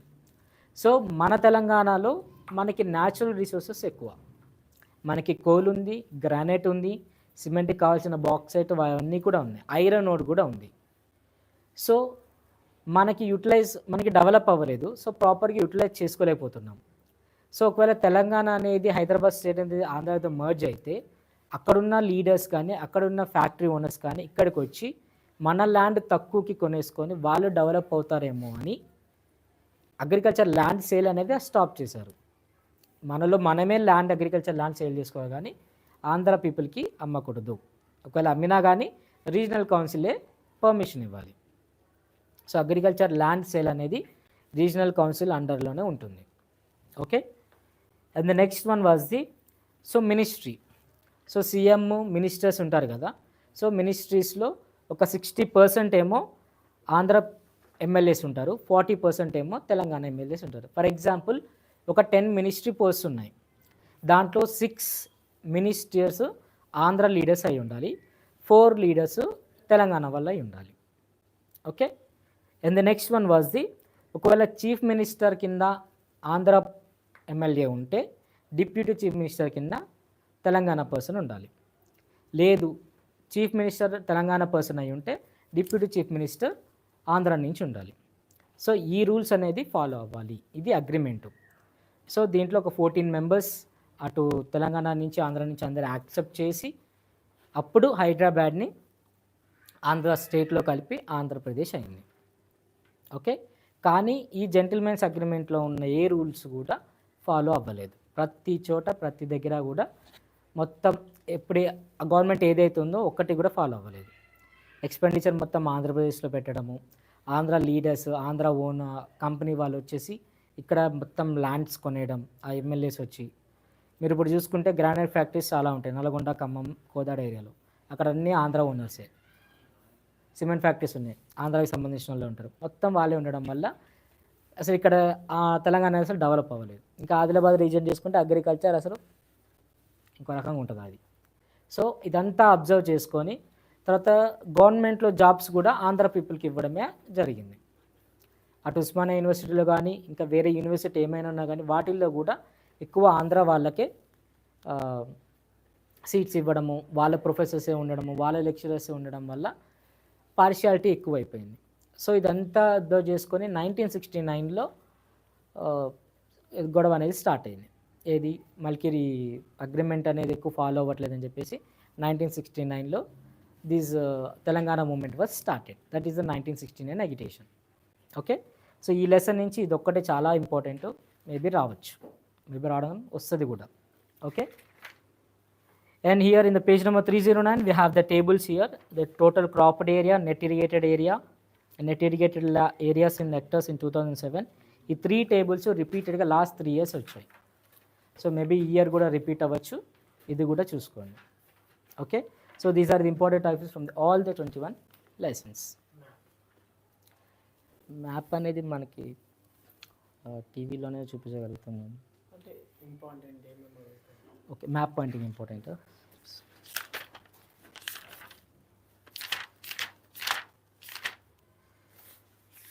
So map pointing ఇంపార్టెంట్లో పేజీ నెంబర్ 3లో మీకు చూసుకుంటే, సో మన ఇండియన్ స్టాండర్డ్ మెరీడియన్ ఉంది 82 degrees 30 minutes. మన latitude ఉంది కదా, maybe అది డ్రా చేయమని అడగచ్చు. మీరు పేజ్ నెంబర్ 3లో డాటెడ్ లైన్ ఉంది చూడండి, అది డ్రా చేయమని అడగచ్చు. సో అది డైరెక్ట్గా అడగచ్చు, ఇండైరెక్ట్గా అడగచ్చు. ఐఎస్టీ అని అడగచ్చు, లేదంటే 82 degrees 30 degrees east longitude draw చేయండి మ్యాప్లో అని ఉంటుంది. So it crosses from the Nepal, మన ఆంధ్రప్రదేశ్ రీజన్ ఆ లైన్ ఉంది, స్ట్రైట్ ఉంటుంది. సో అలా మీరు ఒకటి డ్రా చేసుకోవాలి. Okay,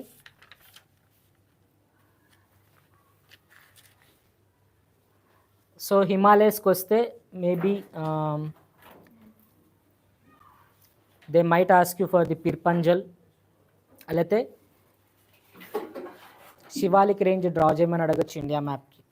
okay, so Shivalik range ఎక్కడి నుంచి ఉంటుందంటే నేపాల్ డౌన్ రీజియన్ మొత్తం కూడా శివాలిక్ రేంజ్. ఓకే,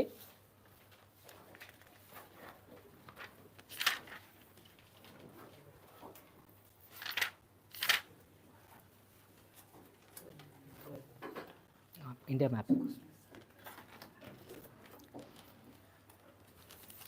హ్యాంగ్ చేయొచ్చు.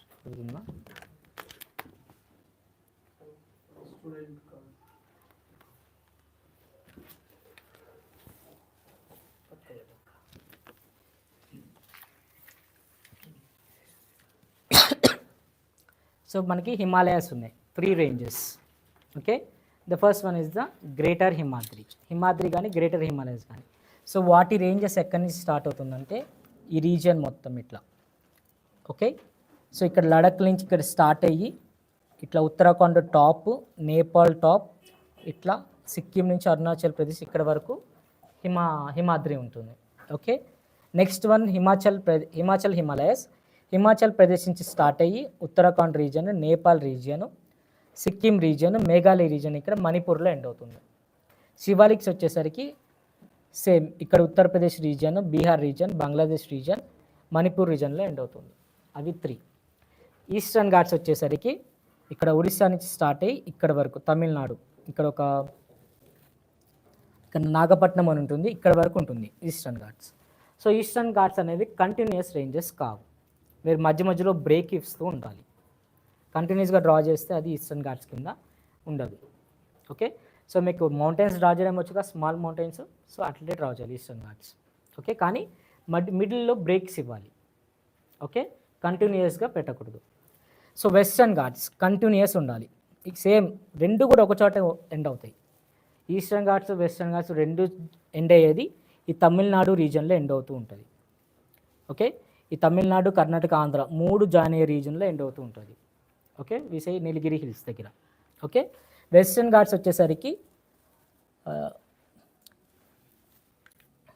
ఇక్కడ నుంచి మనకి స్టార్ట్ అవుతుంది. వెస్టర్న్ ఘాట్స్ కంటిన్యూస్ రేంజెస్ ఉంటుంది ఇట్లా. Okay, it is a continuous ranges, ఎక్కడ బ్రేక్ ఇవ్వకూడదు. So next one Deccan plateau, ఈ రీజియన్ మొత్తం డెక్కన్ ప్లాట్యూ కింద వస్తుంది. తెలంగాణ డెఫినెట్గా కవర్ అవ్వాలి, ఆంధ్ర అంత తక్కువ కవర్ అయితే మంచిది, కానీ డెక్కన్ ప్లాట్యూ వచ్చినప్పుడు మాత్రం డెఫినెట్గా తెలంగాణ రీజియన్ ఫుల్ కవర్ అయిపోవాలి. Okay, this is the region where the Deccan plateau was there. Here the Malwa plateau, Rajasthan area and little Madhya Pradesh area, Malwa plateau. ఇక్కడ మధ్యలో మీకు సత్పురా రేంజెస్ ఉంటుంది. Malwa plateau, Deccan plateau divide చేసేది సత్పురా రేంజెస్. ఓకే, ఇంకా ఇంపార్టెంట్ ఏమున్నాయి దీంట్లో, చోటా నాగపూర్ ప్లాట్యూ రైట్ సైడ్ ఉంటుంది మీకు. ఓకే, ఈ ఏరియాలో మీకు చోటా నాగపూర్ ప్లాట్యూ ఉంటుంది. మీకు ఇంకా అర్థం కావాలంటే మీరు పేజ్ నెంబర్ 11 టెక్స్ట్ బుక్లో మీరు చూసుకోండి. ఇప్పుడు సింపుల్, ఈ మ్యాప్ కన్నా ఆ మ్యాప్ సింపుల్గా ఉంది. చోటా నాగపూర్ ప్లాట్యూ మీకు ఈ జార్ఖండ్ రీజియన్లో ఉంది. ఓకే, మీకు మ్యాప్ పాయింటింగ్ మీరు వెంటనే మీకు బ్రెయిన్లోకి ఇమాజిన్ వచ్చేయాలి map.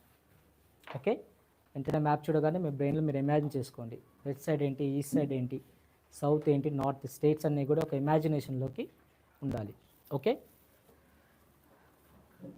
So reverse, Godavari river అన్నీ మహారాష్ట్ర నుంచే, కృష్ణా రివర్ కూడా మహారాష్ట్ర నుంచే. సో ఇక్కడ గోదావరి ఆదిలాబాద్లో మనకి ఎంటర్ అవుతుంది. ఓకే, సో కృష్ణా కూడా అక్కడి నుంచే మనకి ఎంటర్ అవుతుంది. మనం 4th లెసన్ ఓపెన్ చేస్తే we can observe that the river flowing of reverse. 5th lesson, sorry,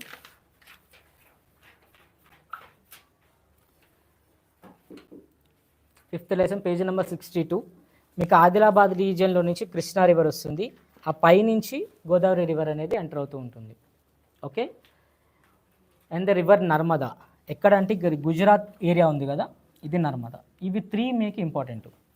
Godavari అడుగుతారు, కృష్ణ అడుగుతారు, తర్వాత రివర్ నర్మదా. ఓకే, రిపీటెడ్గా అయితే నర్మదా వచ్చింది. సో నర్మదా ఈ టిప్ ఉంది కదా ఇట్లా ఎండ్, అక్కడ స్టార్ట్ అవుతుంది నర్మదా. ఓకే, సో ఇంకా ఇలా ఉంటుంది Narmada river. Okay,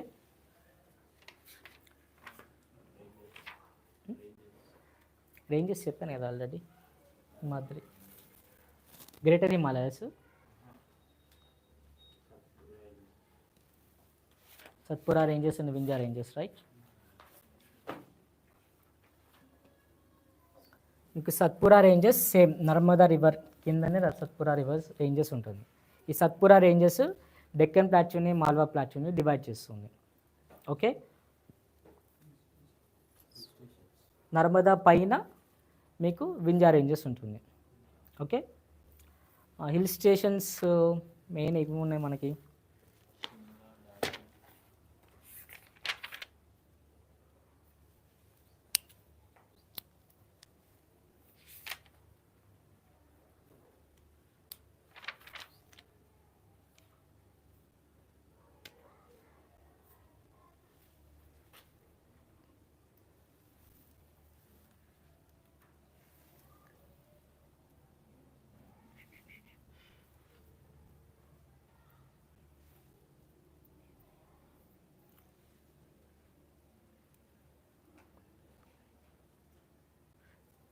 so Shimla,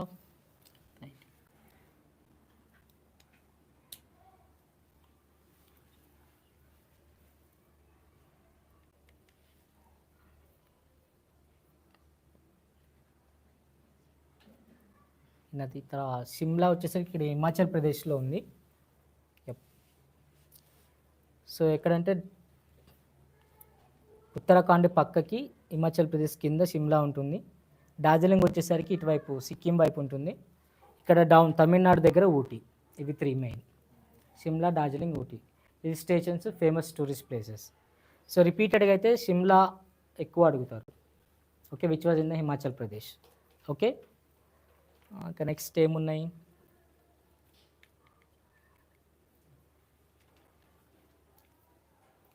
so Indus river ఇక్కడ నుంచి ఇట్లా ఇండస్ రివర్ అనేది ఇలా వస్తుంది. Okay, from the Jammu and Kashmir నుంచి సో ఇట్లా పాకిస్తాన్ రీజియన్లోకి ఎంటర్ అవుతూ ఉంటుంది. So that is the Indus river. Okay, so next world map.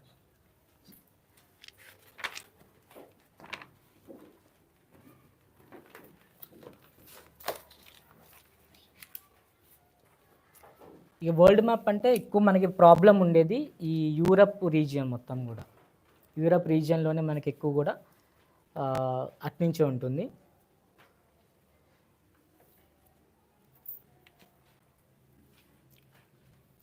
So this is the United Kingdom. So ఇట్లా ఒక బ్రాంచ్ లాగా ఉంది కదా, దాని కిందనే మనకి యునైటెడ్ కింగ్డమ్ ఉంటుంది.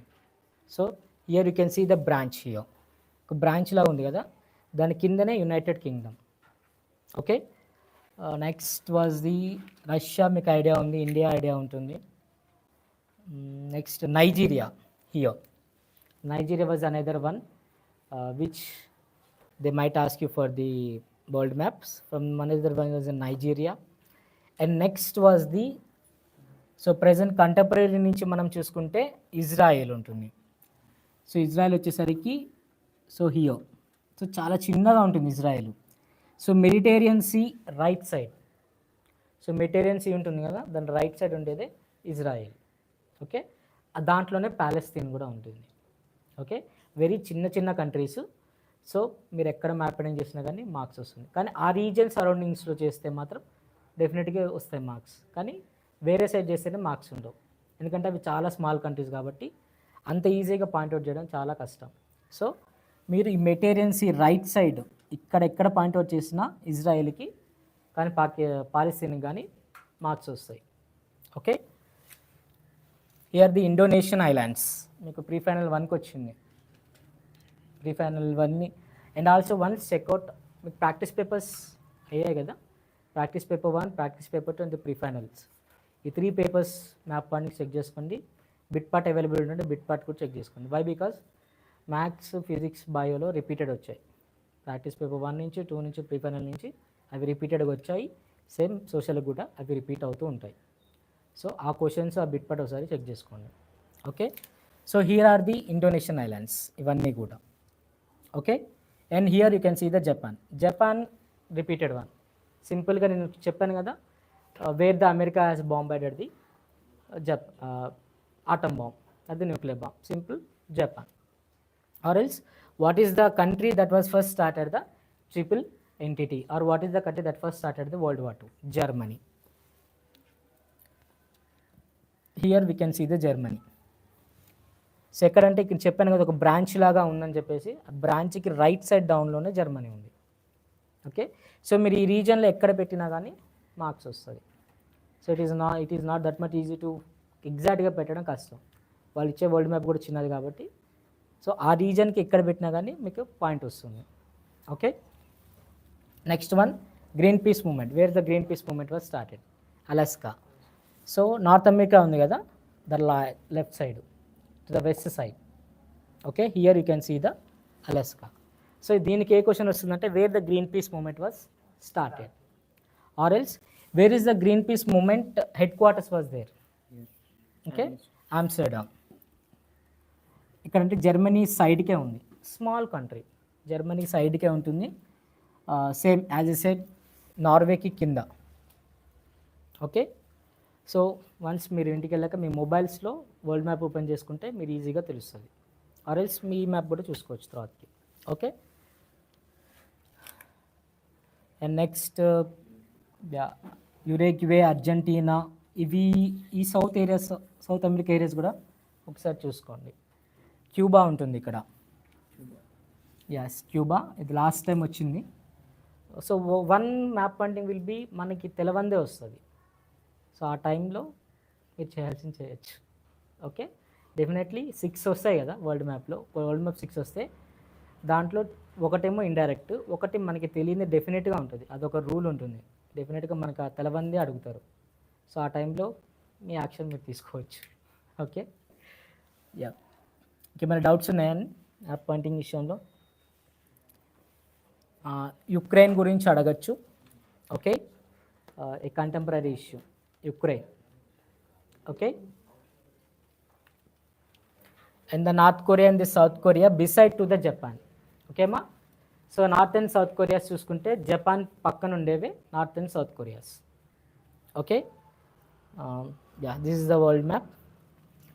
ఇక తెలంగాణ మ్యాప్ అనేది కొద్దిగా ప్రాక్టీస్ చేయండి. డయాగ్రామ్ అంటే ఇక మనకి ట్రయాంగిల్ షేప్, ఒక ట్రయాంగిల్ తీసుకొని, సమోసా షేప్ అని నేను చెప్పలేనులే కానీ యా ఆ షేప్ అనుకోవచ్చు, కానీ ట్రయాంగిల్ ఫస్ట్ ఒక ట్రయాంగిల్ డ్రా చేసుకోండి. ఓకే, ట్రయాంగిల్ ఎలా ఉండాలంటే 90 degreesకి కొద్దిగా తక్కువ ఉండాలి, లైక్ 87, 89 degreesలో బెండ్ చేసి, రైట్ యాంగిల్ ట్రయాంగిల్ తెలుసు కదా, 90 degrees లైన్ ఉంటుంది కదా, దాన్ని 88 degrees లేదా 89 degreesలో కొద్దిగా రైట్ సైడ్ బెండ్ చేసి డ్రా చేసుకోండి ఫస్ట్ ట్రయాంగిల్. తర్వాత మీరు ఈ షేప్స్ డ్రా చేసుకోవాలి. ఓకే, తర్వాత ఈ రీజన్ ఇంపార్టెంట్, ఇక్కడ ఇది ఎక్స్ట్రా ఉంది కదా ఖమ్మం రీజన్ని, ఇది ఇంపార్టెంట్, వాళ్ళు ఇవే చెక్ చేస్తారు. ఇక్కడ ఒకటి ఆదిలాబాద్ రీజను, ఇటు లెఫ్ట్ సైడ్ ఈ డౌన్ గద్వాల్ రీజన్, ఈ పాయింట్స్ చూసుకుంటారు వాళ్ళు మెయిన్లీ. సో ఇవి పర్ఫెక్ట్గా మీరు డ్రా చేస్తే ఆల్మోస్ట్ తెలంగాణ మ్యాప్ పర్ఫెక్ట్ అయినట్టే. ఆదిలాబాద్ ఈ టాప్ రీజన్ ఒకటి, okay, and here in the Khammam reason, in the Suryapet reason, ఈ రీజన్ ఒకటి, ఖమ్మంది కొద్దిగా ఎక్స్టెండ్ అయి ఉంటుంది. ఓకే, ఇదొక పాయింట్స్. తర్వాత ఇక గద్వాల్ పాయింట్, ఈ పాయింట్ కూడా కొద్దిగా ఎక్స్టెండ్ అయి ఉంటుంది.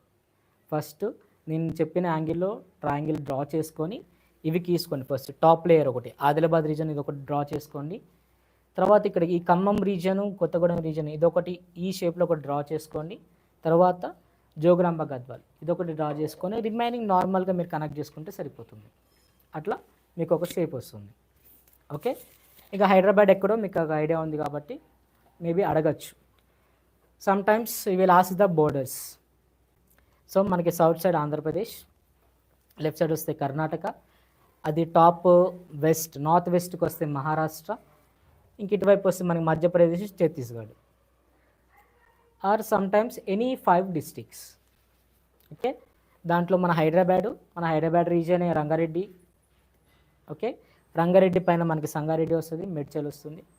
ఇంకా సింపుల్గా అంటే ఆదిలాబాద్ ఈజీగా ఫైండ్ అవుట్ చేయొచ్చు. It is a north to the Telangana. So any 5 district కూడా ఒకసారి చెక్ చేసుకుంటే మ్యాప్ పాయింటింగ్ కూడా ఈజీ ఉంటుంది. Okay, so this is what you are having.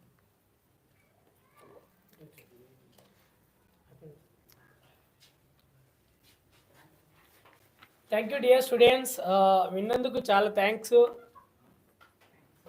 So అందరు లైవ్లో ఉన్నందుకు చాలా థ్యాంక్స్ నాన్న. సో చాలామంది కంటిన్యూస్ వాచింగ్ చేస్తున్నారు. సో సూపర్, అసలు 2 hours కంటిన్యూస్గా లైవ్ చేయడం అంటే ఇట్ ఈస్ ఇంపాసిబుల్. సో చాలా థ్యాంక్స్ డియర్ స్టూడెంట్స్. సార్ అన్నీ ఎక్స్ప్లెయిన్ చేసి అనుకుంటా. నేను కూడా మీ లెక్కనే లైవ్ చూశాను, వాచింగ్ చేశాను 2 hours. సో చాలా పేషెన్స్ ఉండాలి వినడానికి డియర్ స్టూడెంట్స్. సార్ ఇంకేమైనా డౌట్స్ ఉన్నాయా సార్? క్లియర్ అయింది కదా బోర్డ్ ఎగ్జామ్లో ఉన్నవన్నీ? అన్ని క్లియర్ అయింది కదా? క్లియర్ అయినాయి. Okay, so first you have to write down. మీకు వచ్చిన క్వశ్చన్ ఫస్ట్ రాయండి. ఓకే, సో ఇంకోటి టిప్ ఏంటంటే మీకు ఎక్కడైనా మ్యాటర్ రాకపోతే మీకు వచ్చింది రాసేయండి. Okay okay, why? Because biology వరకు మీరు లిమిటెడ్ క్వశ్చన్స్ అంటే కొన్ని క్వశ్చన్సే రాస్తారు కదా, కానీ సోషల్కి వచ్చేసరికి మీరు ఆల్మోస్ట్ 16 క్వశ్చన్స్ రాయాలి. ఓకే, దాంట్లో 2 మ్యాప్ పాయింటింగ్స్ 14 క్వశ్చన్స్. అన్ని కరెక్షన్స్ చేయలేరు వాళ్ళు అంత ఈజీగా. ఓకే, సో వాళ్ళు ఏం చేస్తారంటే, ప్రెజెంటేషన్ గురించి సార్ యా, మీరు డేట్స్ రాయాలి. presentation. Dates are very important for whatever the questions are there. So dates రాసినప్పుడు మీరు పెన్సిల్తో అండర్లైన్ చేయండి, లేదా డబల్ అపాస్ట్రఫీస్ పెట్టండి. ఏదైనా ఇంపార్టెంట్ వర్డ్ వచ్చినప్పుడు, ఏదైనా పర్సన్ నేమ్ వచ్చినప్పుడు, లేదా ఏదైనా స్కీమ్ నేమ్ వచ్చినప్పుడు పెన్సిల్తో అండర్లైన్ చేయండి, లేదా డబల్ అపాస్ట్రఫీస్ పెట్టండి. ఓకే, క్లియర్గా మంచిగా అట్రాక్టివ్గా ఉండాలి. ఫస్ట్ 3 to 4 పేపర్స్ మంచిగా రాస్తే 5th పేపర్ నుంచి జస్ట్ కరెక్షన్స్కి అట్లా వెళ్ళిపోతూ ఉంటుంది పేపర్. సో ఎక్కువ క్వశ్చన్స్ ఉంటుంది, తక్కువ లిమిటెడ్ టైం ఉంటుంది వాళ్ళకి, కాబట్టి వాళ్ళు ఫస్ట్ 3 to 4 లైన్స్లో ఉన్న మ్యాటర్ని చెక్ చేసుకుంటారు. సో నెక్స్ట్ ఉన్న మ్యాటర్ని వాళ్ళు అంత క్లియర్గా చెక్ చేయరు. సో మనకి ఫస్ట్ మన ఇంట్రడక్షనే ఎక్కువ ఇంపార్టెంట్ ఉంటుంది అక్కడ. సో పాయింట్ వైజ్గా రాస్తే క్వశ్చన్ ఇంకా పెద్దగా కనబడుతుంది.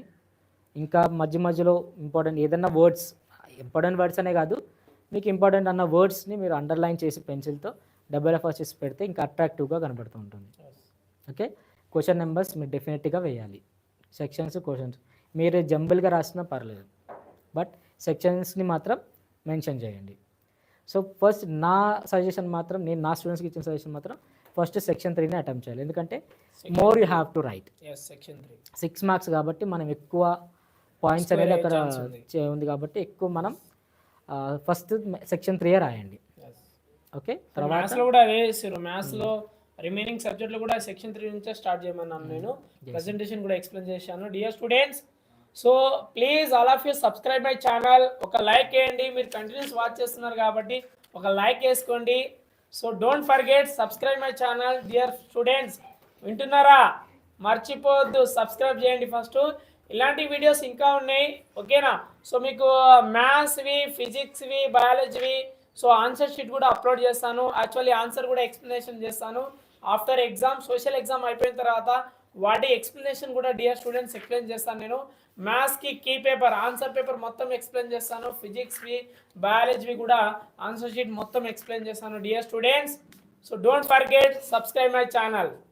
Okay, thank you sir. Thank you. Okay sir, bye friends.